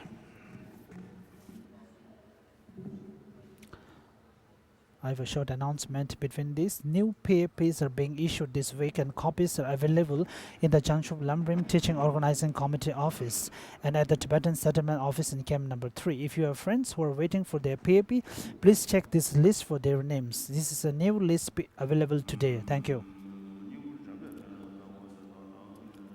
In brief, your mother is cursed, unable to remain composed. She is blind, has no guide, and stumbles with every step as she approaches a frightful precipice. If she cannot place hope in her child, in whom can she place hope? If her child does not take responsibility for freeing her from this terror, who should take responsibility? Our Shore must set her free. Likewise, the madness of the affliction disturbs the peace of mind of living beings, your mother. Thus they are cursed because they have no control of their minds. They lack eyes to see the path to high status and certain goodness. They have no true teacher who is a guide for the blind. They stumble because their wrongdoing cripples them at each moment. When these mothers see the edge of the precipice of cyclic existence in general, and the miserable realms in particular, they naturally take hope in their children, and the children have a responsibility to get their mothers out of this situation. Therefore, with this in mind, repay your mother's kindness by definitely causing them to emerge from cyclic existence. Shantideva's compendium of training says, crazed by the afflictions, blinded by ignorance, stumbling with each step, on the path with many a precipice. You and others are always subject to sorrow. All beings have similar sufferings. Although it is said that it is improper to look for others' faults, and it is wonderful to notice even a single virtue, here it is appropriate to consider how others are helpless.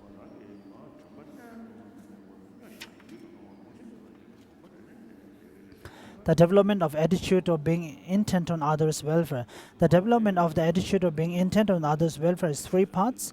The cultivation of love. In order to understand the cultivation of love, you must know the following topics.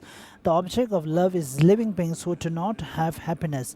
The subjective aspects of thinking how nice it will be if beings are happy. May they be happy and I will cause them to be happy. With respect to the benefits of love, the King of Concentration Sutra states, always offering to superior beings as many countless sufferings as their billions of lands does not equal a portion of the benefit of a loving attitude. It says this, the benefit of love is for greater merit than continually making vast offerings to the highest recipients. Also, the array of qualities in Manjushri's Buddha states, in the northeast is the land of conqueror Bodhisattva, Bodhishvara called, decorated by 1,000 universes.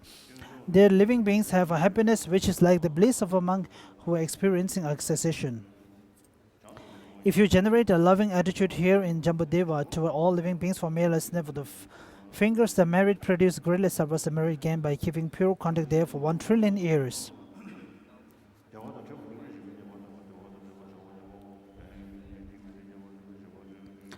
Moreover, Nagarjuna's precious guardian states,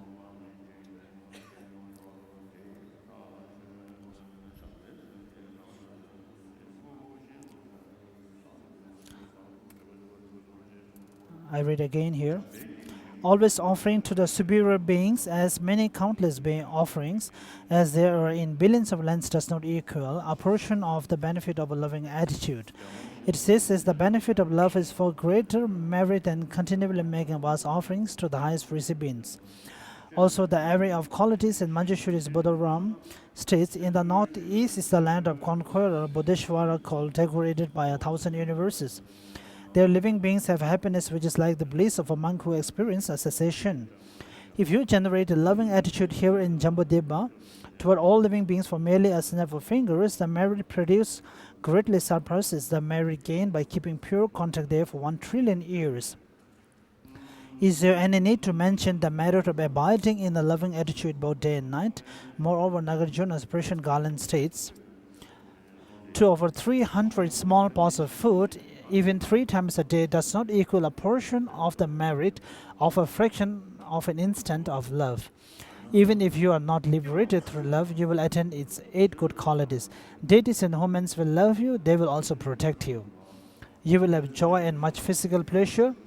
Poison and weapons will not harm you. You will attain your aims effortlessly and be reborn in the world of Brahma.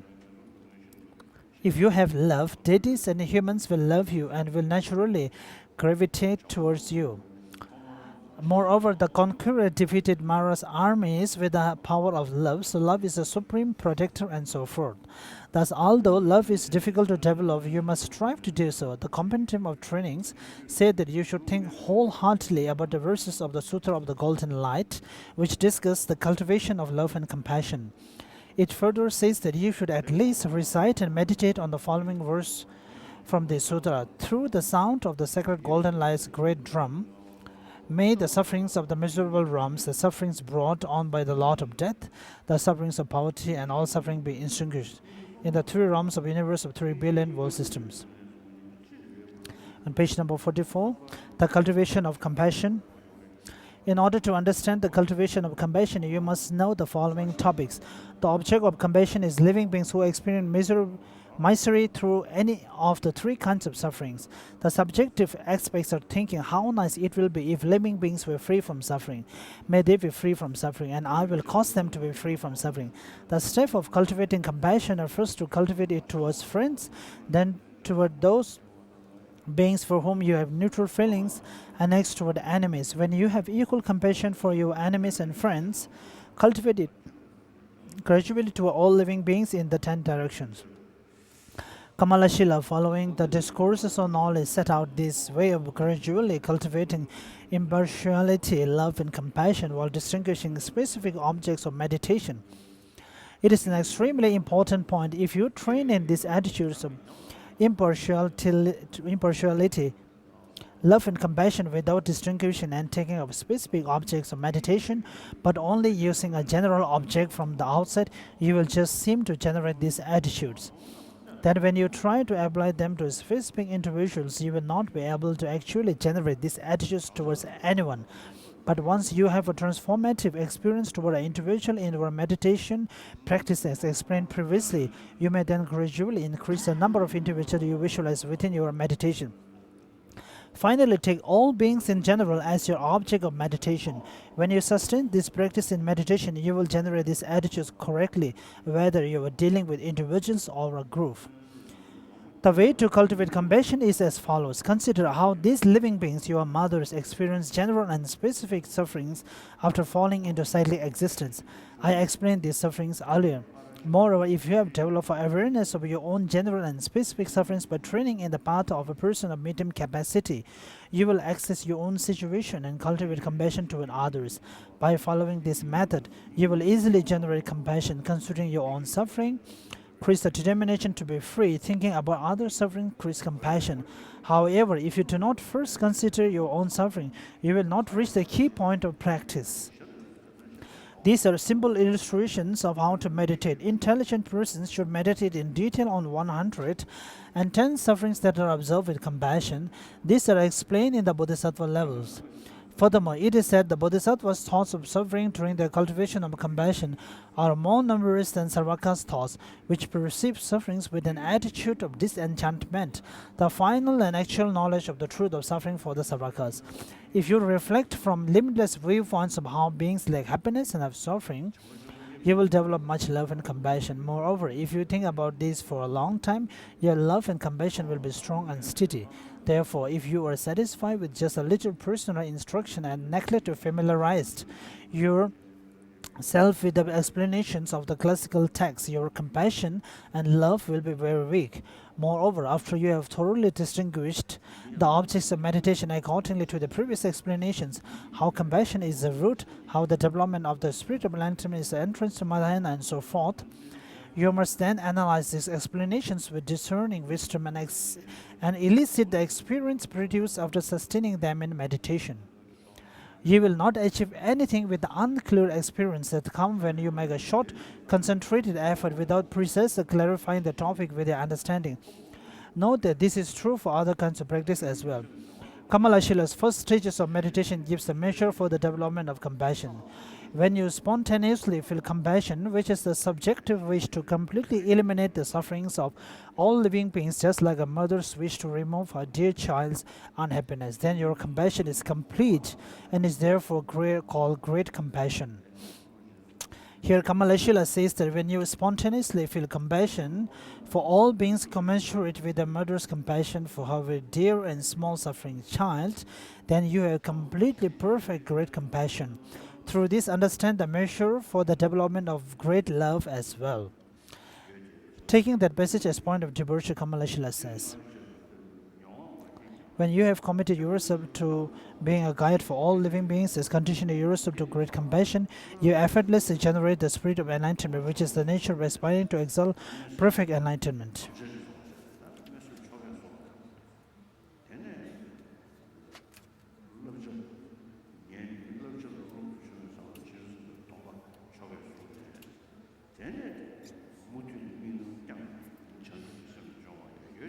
Page number 47.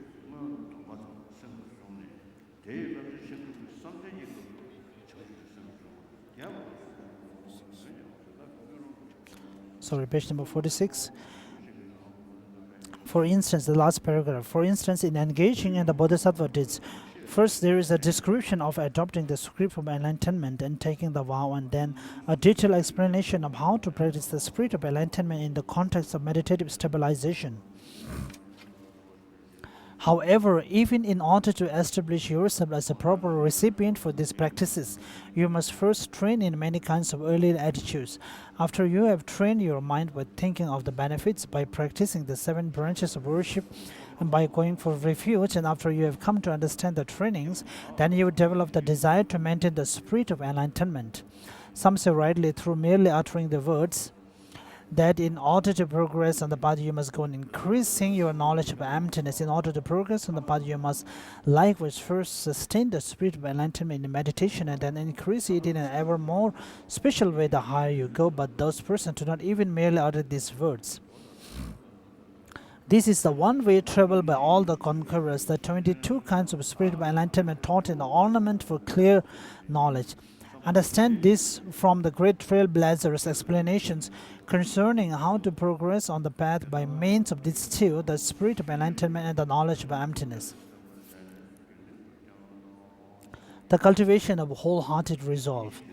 At the conclusion of meditating on love and compassion, think, alas, these dear living beings for whom I feel affection are deprived of happiness and tormented by suffering.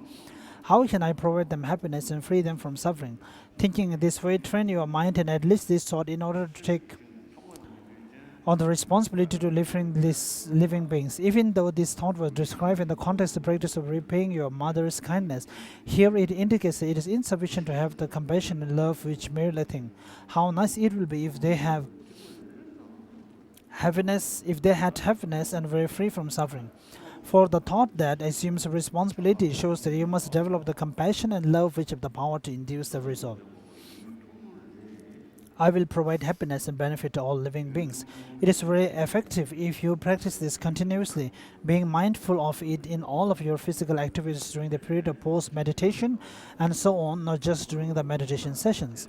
Kamalashila's second stages of meditation says, cultivate this compassion to all beings at all times, whether you are in meditative concentration or in the course of any other activity.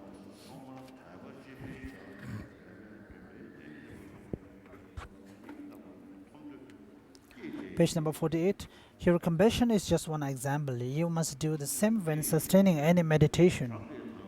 The great master Chandragami states, since beginningless time the tree of mind has been moistened with the bitter juice of the afflictions, and you are unable to sweeten its taste, how could a drop of water of good qualities affect it? Thus he says, for example, that you cannot sweeten the very bitter and large trunk of the tree by pouring just one drop of sugarcane juice into it. Similarly, the mind stream which has been infused in beginningless time with the bitter afflictions will not change at all from just a short cultivation of the good qualities of love, compassion, and so forth. Therefore, you must sustain your meditation continuously, training the mind to be intent on enlightenment. Once you have been inspired by the aforementioned process and have seen that you need enlightenment for the sake of others' welfare, you develop the wish to attain it. However, this is not enough. First, increase your faith as much as possible by contemplating the good qualities of Bodhisattva's body, speech, and mind and enlightened activities as previously explained in the section on going for refuge. Now the middle length lamrim.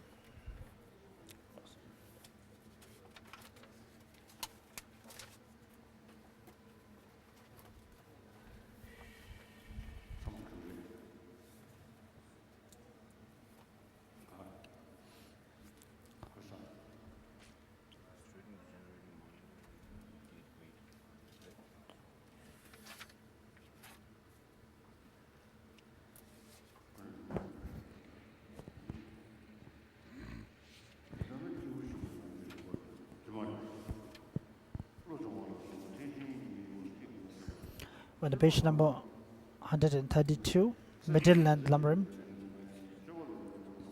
demonstrating that generating the mind of enlightenment is the only gateway to Mahayana.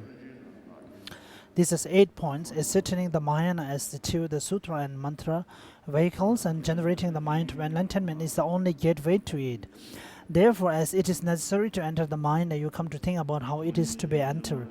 There is no Mahayana apart from the perfection and mantra vehicles taught by the victor. Whichever of the two one may enter, the only gateway is the mind of enlightenment. Whenever it is arisen in the continuum, even though nothing else is arisen, one is posited as a Mahayanist. Whereas whenever one is separated from it, whenever positive qualities one has, whatever positive qualities one has, such as the realization of emptiness and so forth, one will fall into the level of hearer and the like and fall away from Mahayana. This is taught in numerous texts of the Mahayana and is also established by reasonings. Therefore, whether one is a Mahayanist is determined by whether one is this mind or not. Thus, in engaging in the Bodhisattva contact, it says that as soon as this mind has arisen, you become a child of the victors. Likewise, in Life of Maitreya, it says, child of the lineage, it is like this. For example, a diamond, even broken, outshines all gold jewelry, however refined. It does not lose its name, diamond, and averts all poverty. Child of the lineage, likewise, the diamond that is mind generated in omniscient, even without effort, outshines all the gold jewelry, that is positive qualities of the hearers and solitary realizers. The name Bodhisattva is not lost, and all the misfortunes of cyclic existence are averted.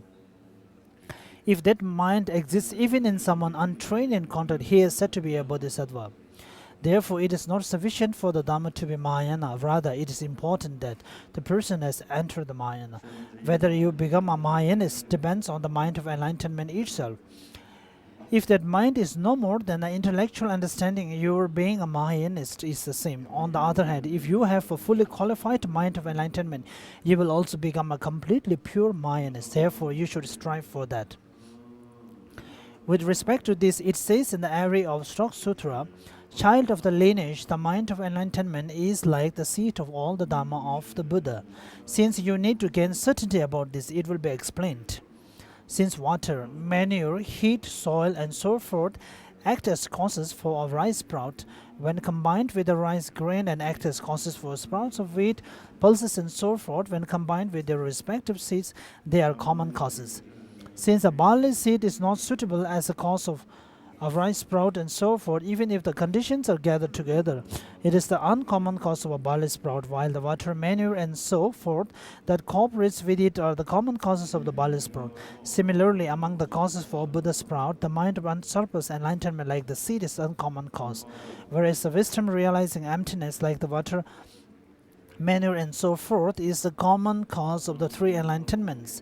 That is why the statement in Sublime Continuum, dedication to the Supreme Vehicle is the seed, wisdom is the mother that gives birth to the Buddha Dhamma, says the dedication to the Supreme Vehicle is like the father seed, and the wisdom realizing selflessness is like the mother.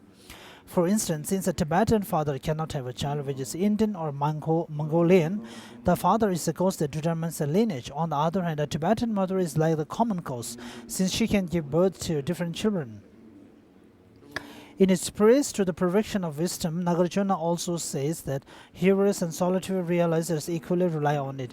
Buddha, Pradikya Buddhas, and hearers definitely rely on you. Singular path to liberation, it is true to say there is no other.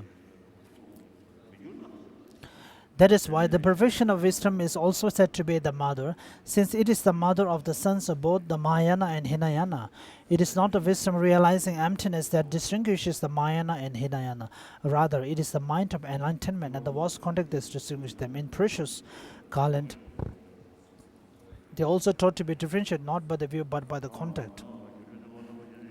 The hearer's vehicle does not explain the Bodhisattva's aspiration, nor the contact of full dedication. How could Bodhisattvas emerge from it? Therefore, even if the wisdom realizing emptiness is not an uncommon path of the Mahayana, what need is there to mention other paths? For that reason, it is necessary to train in the mind of enlightenment, having met instructions on it one's main concern. The explanation of how to generate the mind of enlightenment, I'll go by the outlines. How to generate this mind, it is 3 points: the stages of training the mind of enlightenment, explanation of how to train the mind by means of sevenfold instruction on cause and effect. And the sevenfold instruction on cause and effect transmitted from the great elder has 2 points: short presentation and extensive presentation. Short presentation: the sevenfold cause and effect is the 7. A complete Buddha is born from the mind of enlightenment. This mind from the extraordinary attitude, this attitude from compassion, and compassion from love, love from the wish to repay the kindness, the wish to repay the kindness from remembering the kindness, and remembering the kindness from seeing being as one's mother. Extensive explanation as 2 points: generating certainty concerning the stages, the actual gradual training. Page number 135. Generating certainty concerning the stages, demonstrating that compassion is the root of Mahayana, the importance of compassion at the beginning, the importance of compassion in the middle, the importance of compassion at the end. Page number 136. The actual importance at the end has 2 points: the difference between Buddhas and hearers. All 3 external analogies symbolize compassion only. In particular, the advice to make the mind of enlightenment the focus of instruction. This has 2 points: the need to make it the essence of one's practice. Since it is difficult to gain certainty about this, it is necessary to rely on accumulation, purification, and the scriptures. The way in which other causes and effects become causes and effect of that compassion has 2 points: the way in which from understanding as mothers through love are causes, the way in which extraordinary attitude and the generation of the mind of enlightenment are effects. The way in which from understanding as mothers through love are causes. This is 5 points. If you think again and again about the suffering of a sentient being, this will generally give rise to the mere wish that it be free from suffering. However, for this mind to arise easily and for it to arise very strong and stable, to start with, it must be a sentient being who has the aspect of being attractive and valuable. For when someone close to us meets with suffering, we cannot bear it. When our enemies meet with suffering, we enjoy it. And when someone who is neither a friend nor an enemy meets with suffering, merely an equanimity that neglects him arises. When page number 137. In this regard, since the former is attractive to our mind, the more we cherish him, the more his suffering will be unbearable to us, and the more compassion will arise for him. If we cherish him a little or somewhere between a little and a lot, our inability to hear his suffering will also be small. On the other hand, if we cherish someone very much, we cannot bear it at all when he meets with very slight suffering. When we see our enemy suffering, not only does the wish that he be free from it fail to arise, but rather thought occurs to us, may this suffering increase and may he not be free from it. That is our reaction to someone we find unattractive. Moreover, our joy at this suffering will also be greater and smaller depending on how unattractive he is.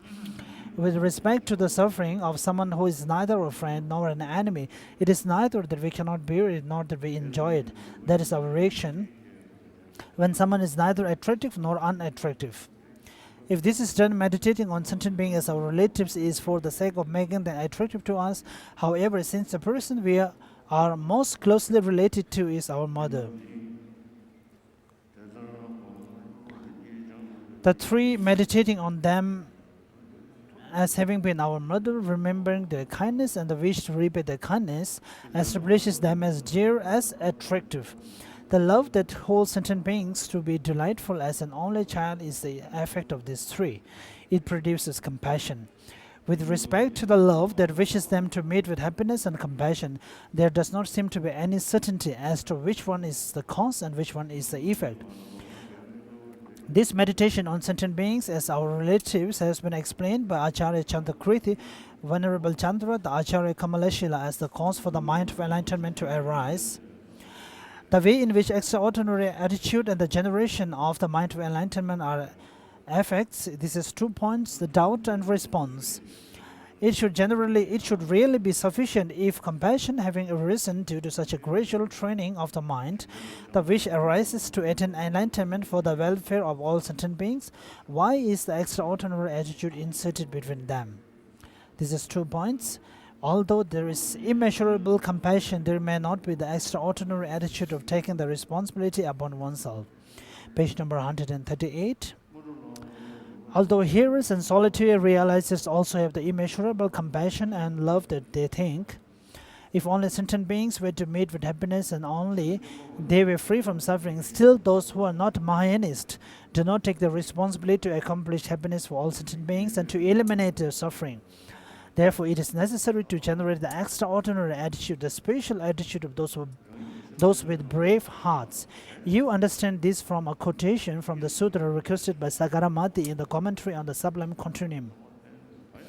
Once the mind to free sentient being has arisen in this manner, owing to your current situation, you could not complete even the welfare of one sentient being.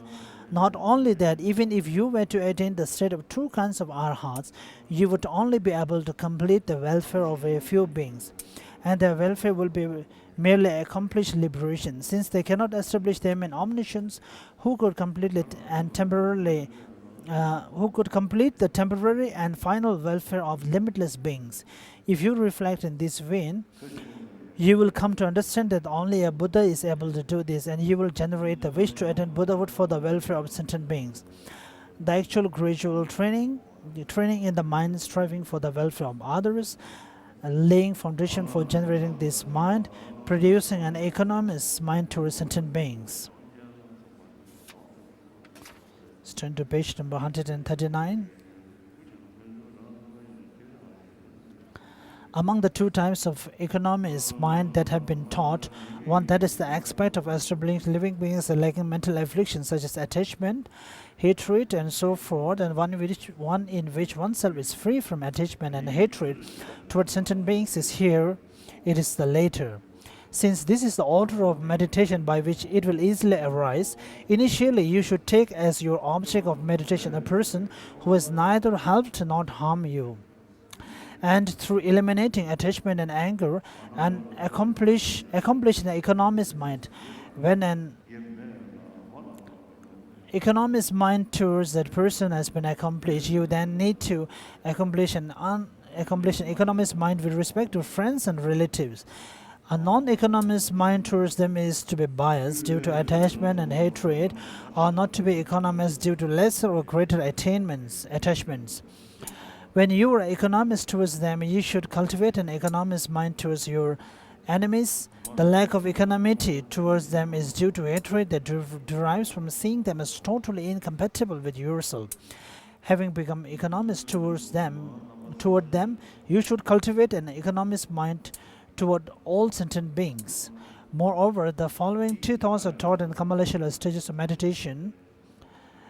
The middle length of meditation, since from their side all sentient beings are the same in wanting happiness and not wanting suffering, it will be inappropriate for me to benefit some whom I consider close and harm, or fail to benefit others whom I consider distant. And since from my own side there is not any sentient being who in beginningless silent existence has not been my relative hundreds of times, who should I have attachment for, and who should I have hatred for? Also with regard to attachment to our relatives, the sutra requested by noble daughter Chandratara says, "In former times I killed each one of you. I was also formerly chopped by you. We all have been foes and murderers unto each other. How can a mind of attachment arise in you?" As was explained above in the context of the fault of uncertainty, you should think about the way in which friends and enemies quickly change. In this manner, you will avert both anger and attachment. We need to differentiate between friends and enemies, having apprehended them to be the basis of their respective features. Therefore, what is to be seized is the mind that is biased due to attachment and hatred, taking as a reason that someone alleging someone to be a friend or enemy, whereas the mind of friend and enemy does not need to be averted. Accomplishing that all sentient beings have an attractive aspect. This is 3 points. Meditating on all sentient beings as one mother. Page number 140. In the sutras, it is taught that since cyclic existence is beginnerless, our births are also beginnerless. Therefore, we have been born and we have died incessantly, so that there is nobody inside the existence that we have not taken, no place where we have not been born, and also no one who has not been a relative such as our mother. Moreover, this is not only true of the past, they will again be in the future. Therefore, reflecting in that way, you should try to gain strong certainty that they have been your mother, for once that certainty arises, it will be easy to remember their kindness and so forth. On the other hand, if it does not arise, there will be no foundation for remembering their kindness and so forth. Remembering their kindness. This is 5 points. Geshe-Buddha maintained that the thought remembering their kindness will arise quickly if, after meditating on all sentient beings as your mothers, you initially meditate on your mother of this life. You should meditate like that. You should visualize your mother in front of you in a clear aspect and repeatedly reflect, she has been my mother not only now, but times past counting since beginnerless cyclic existence. That way, when she was my mother, she protected me from all harm and accomplished all happiness and benefit for me.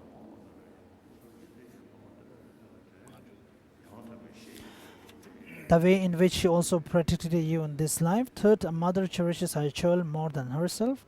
Fourth, how to meditate on the essential points separately. 5, how to meditate progressing gradually. Page number 141. Meditating on repaying their kindness.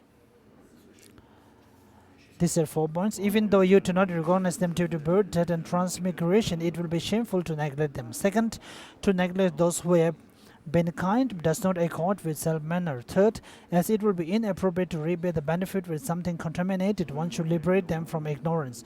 Fourth, how to meditate on the essential points separately. Page number 142. The actual generation of that mind striving for the welfare of others. This is 3 points. Meditating on love. This is 7 points. The observed object of love is sentient beings who are not endowed with happiness. Its aspect is the thought, how wonderful it will be if they were to meet with happiness. May they meet with happiness, and I will make them meet with happiness. As regards the benefit, it says in the King of Meditative Stabilization Sutra, many kinds of offerings without measure in merits of neighboring pure-lands, constantly offered to the most excellent beings, fall short of a fraction of the love of mind of love.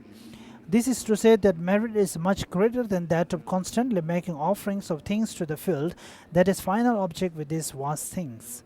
Also in the area of qualities in Manjushri's Buddharam, it is explained in the world spirit called Thousand Ornaments of the great King Buddheshwara at the northeastern border, sentient beings possess a happiness similar to the happiness of monks who have entered cessation.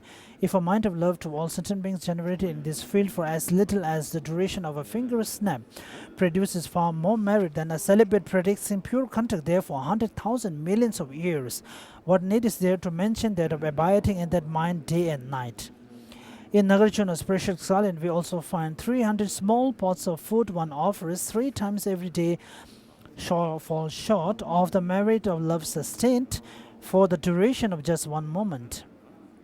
You are loved by gods and humans, they protect you as well, and you have mental happiness and much happiness. Poisons and weapons can do no more harm. You achieve your goals without effort and will be born in the world of Brahma.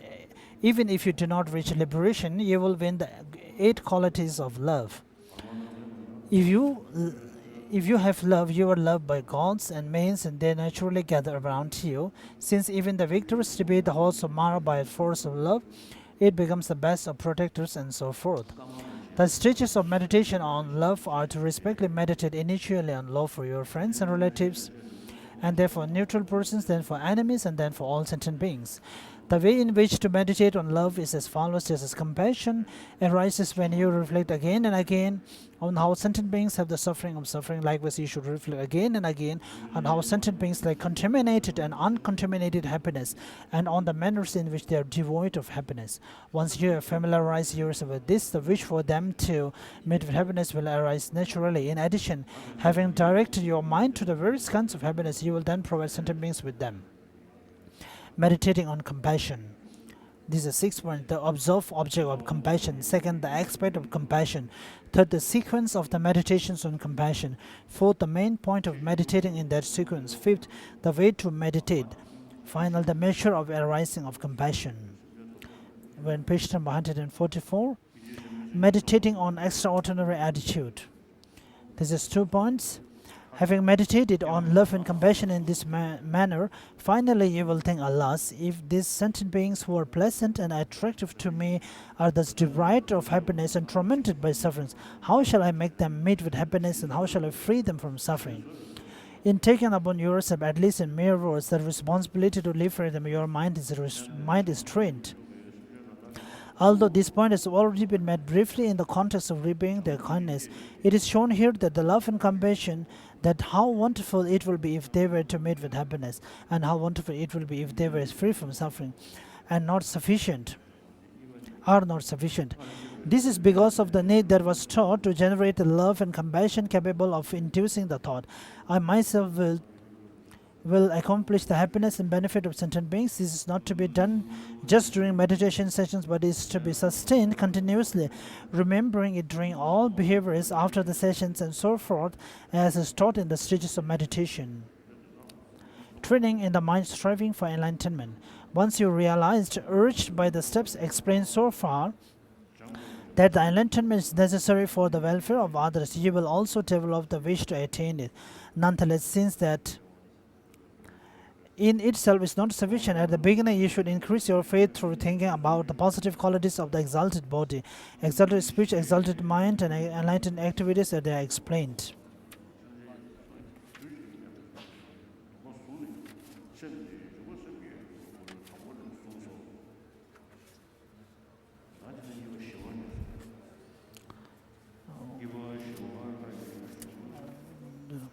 So when the great treatise of stages of Bhakti enlightenment, Lamrim Chemo, exchanging self with other. The trainings based on the teachings of Conquerors Charles Shantideva. The training based on the teachings of Conqueror Charles Shantideva is 3 points: contemplating the benefit of exchanging self and other, and the fault of not exchanging self and other. The ability to exchange self and other if you accustom yourself to the thought of doing so. Engaging in the Bodhisattva teaches. Whoever wishes to quickly protect self and other must exchange self for other. Practice this excellent secret. And whatever worldly joy there is arises from wishing for others' happiness. Whatever worldly suffering there is arises from wishing for your own happiness. What need is there to say more? Look at the difference between these two. Ordinary persons act for their own welfare. The sage acts for others' welfare. If you do not genuinely exchange your own happiness for others' suffering, you will not achieve Buddhahood. And even in cyclic existence, you will have no joy. Consider how being self-centered is a door to all suffering, and being other-centered is the basis of all excellence. The ability to exchange self and other if you accustom yourself to the thought of doing so. Take the example of your enemy become a friend. At first, when you heard even the name of your enemy, fear arose. Later, fear arose. Later, you will reconcile and become such close friends that when this new friend was absent, you were very unhappy. This reversal resulted from familiarizing your mind with a new attitude. So likewise, if you become habituated to viewing yourself as you presently view others, and to viewing others as you presently view yourself, you will exchange self and other.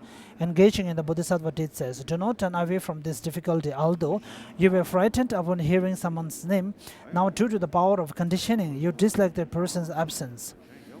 And also it is not difficult to consider my body with the perspective I have toward another's body. Since someone else's body is not your body, how can you develop the same attitude that you have toward your own?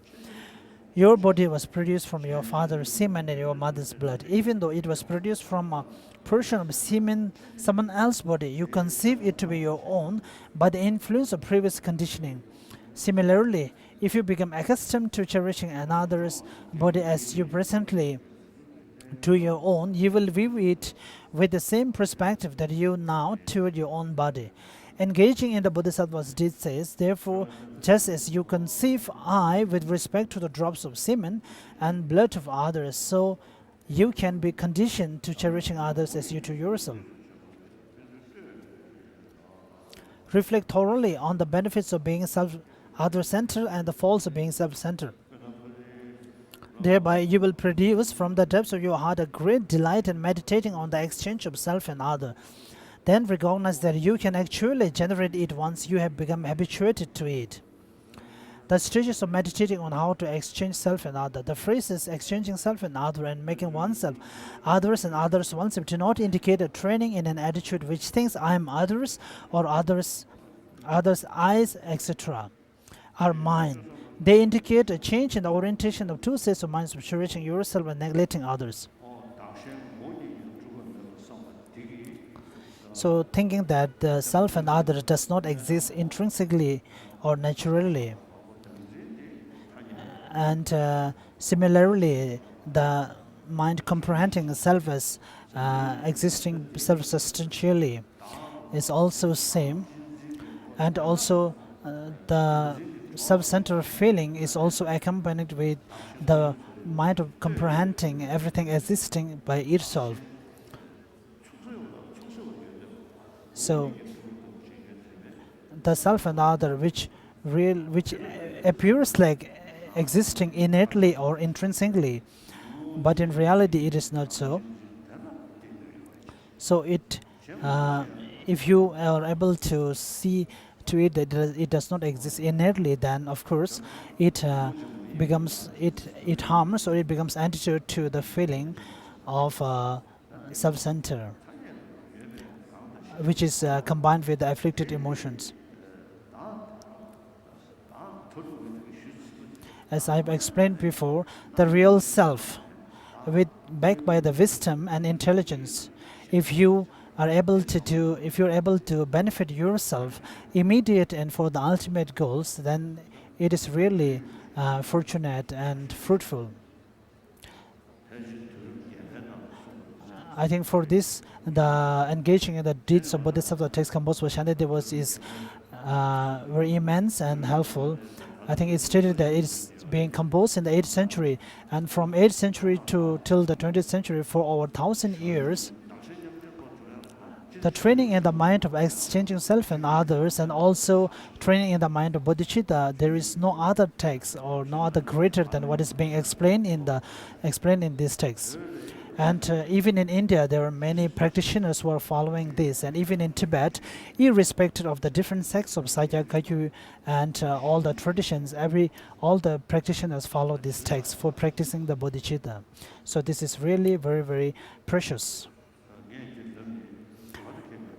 There is no reason or there is no purpose in saying that, but for me, the realization of emptiness, the view of emptiness, I'm trying hard to gain understanding of the emptiness. For the last 30 years, I have a rough image of the understanding of the provision wisdom of emptiness.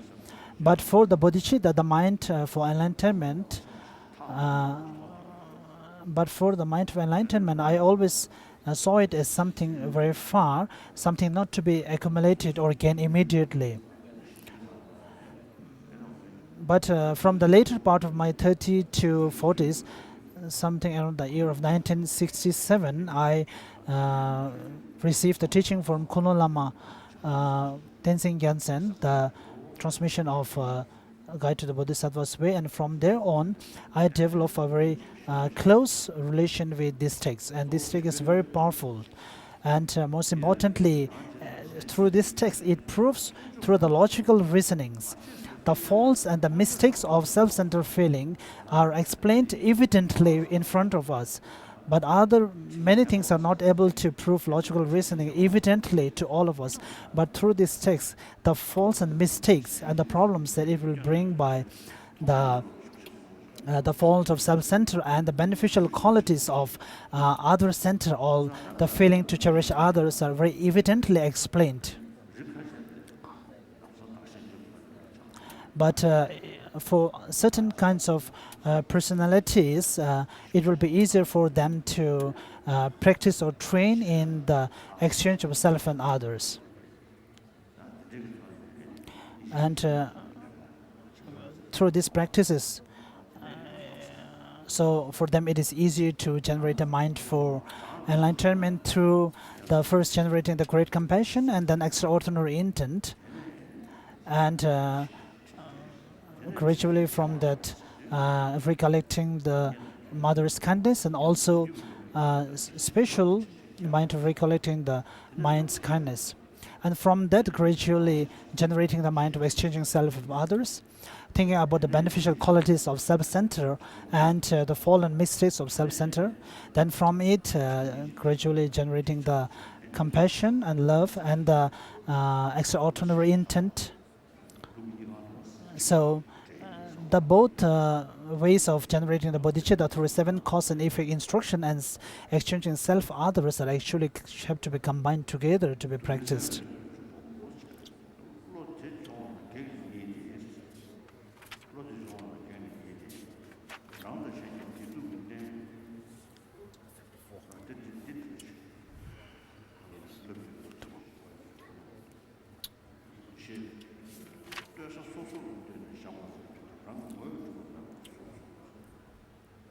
On page number 54. Page number 54, you must remove the obstacle of thinking, I will not make an effort to dispel other suffering because other suffering does not harm me. It would be like not accumulating wealth in your youth out of fear of suffering in all, because you think that your suffering and all does not harm to you in your youth. As stated in the engaging in the bodhisattva, it will be like not eliminating in the pain in your foot, your hand, because your foot is older. Your foot is other, sorry. Old age and youth are just illustration. This principle applies also to morning and evening, former and later days, and so forth. But old age and youth are one continuum, and foot and hand are one collection. Therefore, they are not the same as self and other. Continuum and collection are designated to many moments and many parts. They do not have self-sufficient existence. The self of yourself and the self of others must be posited to a collection and continuum. So self and other are not established by way of an essence that can be posited independently. However, since beginningless time, you have found your own suffering unbearable because you have been conditioned to self-cherishing. Therefore, if you become conditioned to cherishing others, you will give rise to an attitude of finding others' suffering unbearable. After you have eliminated the obstacles to exchanging self and other in this way, the actual way to meditate is as follows. Out of attachment to self, your self-cherishing attitude has produced all sorts of undesirable things throughout the beginningless time of sightly existence up to now. Although you wanted to make things perfect for yourself, you emphasize your own welfare and engage in improper methods. You have spent countless eons at this, but have not at all accomplished your own others' aims. Not only have you not achieved this, you have been tormented only by suffering. If you have replaced concern for your own welfare with concern for others' welfare, you will certainly have already become a Buddha long ago and would have completely and perfectly accomplished your own aims as well as those of others. As you do not do this, you have spent your time uselessly and laboriously. Make a firm determination by thinking, now I understand the faults of self-cherishing and the benefits of cherishing others. Engaging in the Bodhisattva did say, self-cherishing has harmed me in all my myriad lifetimes in all existence. You, O mind, though you spend countless eons wanting to accomplish your own welfare, through such great hardship you have accomplished only suffering. And also, if formerly you have acted for others' welfare, this condition which lacks the perfect happiness of Buddhahood could not possibly have occurred. Thus neither be self-centered nor support self-centered tendencies. You must train again and again in the attitude of freely giving to all beings your own body, resources, and virtues, and you must work for the welfare of those to whom you give these things. Page number 56. If you lose the thought that your body, etc., are for others' welfare and think that they are for your own benefit, and if you see them as agents of physical, verbal, or mental harm to others, then stop this way of thinking by contemplating how this previously brought you limitless harm and how you are still mistaken with regard to its appearance of helpfulness, which is false. If you are controlled by this wrong way of thinking, it produces only unbearable suffering. engaging in the bodhisattva disease. When you ruined me before, that was another time. Now I recognize you. Where will you go? I will destroy all your arrogance. Despite the thought, I still have my welfare. I will sold you to others. Do not be dispirited. Offer your energy. If I become careless and do not give you to beings, you will certainly give me over to the gardens of hell. Thus you gave me over the long periods of sufferings. Now I remember my grudges, and I will destroy your self-thoughts. Similarly, when you repeatedly reflect on the benefits of cherishing others, you produce powerful enthusiasm from the depth of your heart. Discontinue your present attitude of disregarding others and keep your potential disregard of others from arising. Through affectionately viewing others as dear and beloved as much as you can, develop an attitude that cherishes others to the degree to which you previously cherished yourself. Cherish others as much as you do yourself. To produce the attitude that cherishes beings in this way, you must remember their kindness or recognize that they help you. For example, once farmers see that through sowing healthy seeds, they will reap a good and abundant harvest, they will a fertile field. Likewise, once you are certain that you will accomplish all the temporary and final well-being through sowing the seeds of generosity and so forth in the field of living beings, you will cherish others. Reflect on this, engaging in the bodhisattva distress. Living beings and conquerors are similar. From them you achieve a Buddha scholars. How is it that you do not respect living beings just as you respect conquerors? In reference to this, killing living beings leads you to 3 miserable realms. If you save others from being killed, you go to a happy realm and have a long life there. In the same way, stealing or giving away your resources, being hostile or cultivating love and compassion will produce results such as leading you respectively to a miserable realm or to a happy realm. Contemplate especially that you need to focus on living beings as you develop the spirit of enlightenment, and that by accomplishing the bodhisattvas did for the sake of living beings. As rich Buddhahood, so these two depend on living beings. Nagarjuna's essay on the spirit of enlightenment states that desirable and undesirable effects are life in the happy or miserable realms in this world arise through the benefit and harm you do to living beings. If you attain unexcelled Buddhahood in dependence on living beings, why be at all amazed that in these 3 realms the resources of deities or humans relied upon by Brahma, Indra, and Rudra, and the worldly protectors are also brought about by just helping living beings. All of the many sufferings the living beings experience as animals, hungry ghosts, and hell beings come from harmful living beings. These sufferings of hunger, thirst, violence, and torture, which are difficult to reverse and inexhaustible, are the results of harming living beings. The Sarvaka's goal is inferior because they do not emphasize others' welfare, whereas Buddhas attain the final goal because they stress others' welfare. It is said that once you have contemplated the principle here, you should not for even an instant be attached to your own welfare. The essay on the spirit of enlightenment states, with effort eliminated as a poison your lack of care for other beings. Don't Sarvakas attain an inferior enlightenment because they lack caring? By not forsaking living beings, perfect Buddhas attain enlightenment. Once Bodhisattvas ascertain the effects arising from helping and not helping, how can they remain even for a moment attached to their own welfare? Therefore, other conquerors children understand that full absorption in others' welfare and the goal of enlightenment arise from the sprout of the spirit of enlightenment, and other they see that its root is compassion. They are very intent on cultivating compassion. They become thoroughly conditioned to it, so that their compassion and spirit of enlightenment become firm. Thereupon, they cannot help but engage in the deeds of the great undertaking that is most challenging. The essay on the spirit of enlightenment says, the fruit of enlightenment solely for others' welfare grows from the sprout of the spirit of enlightenment, which has a root of firm compassion. This is what conquerors' children cultivate. Once who stabilize this through conditioning, though initially terrified by the suffering of others, later gives up even the bliss of meditative stabilization and enters the unwavering hell. This is amazing, this is praiseworthy, this is a superior way of excellent beings. Now also develop certainty about these methods by means of sayings of excellent beings as follows. Atisha said, Tibet recognizes bodhisattvas who do not know how to train in love and compassion. Someone then asks, well then, how should bodhisattvas practice? He replied, they must learn in stages from the beginning. Langri Thangpa said, Shobhava and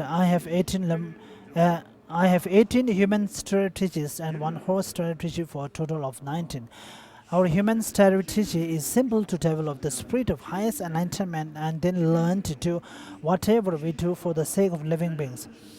Our host strategy is this: since self-cherishing keeps that spirit of enlightenment, which is not a reason from arising, and destabilize that which is arising and prevent its increase, train by keeping self-cherishing away and doing what you can to damage it.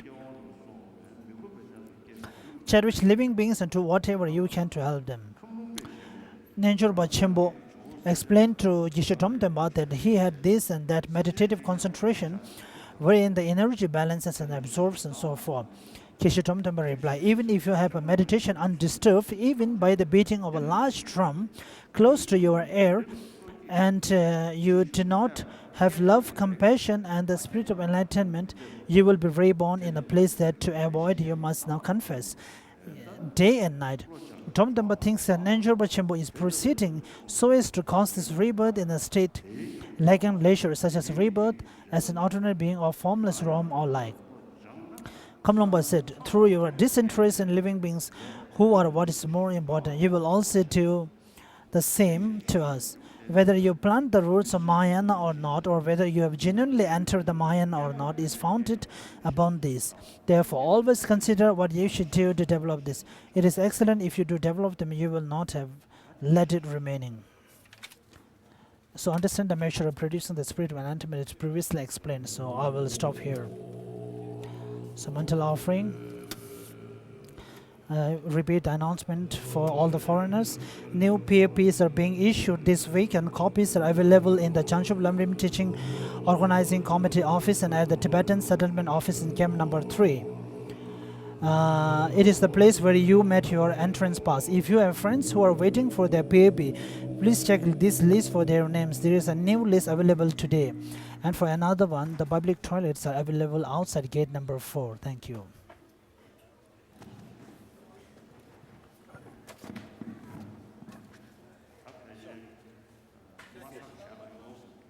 So probably I think we will not, there won't be any problem that we were not able to finish. So I will today finish at 3 p.m. So a little bit earlier than normally.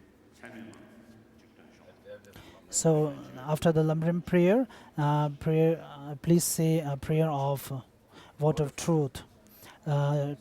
Prayer composed by His Holiness for the benefits of the Tibetan cause.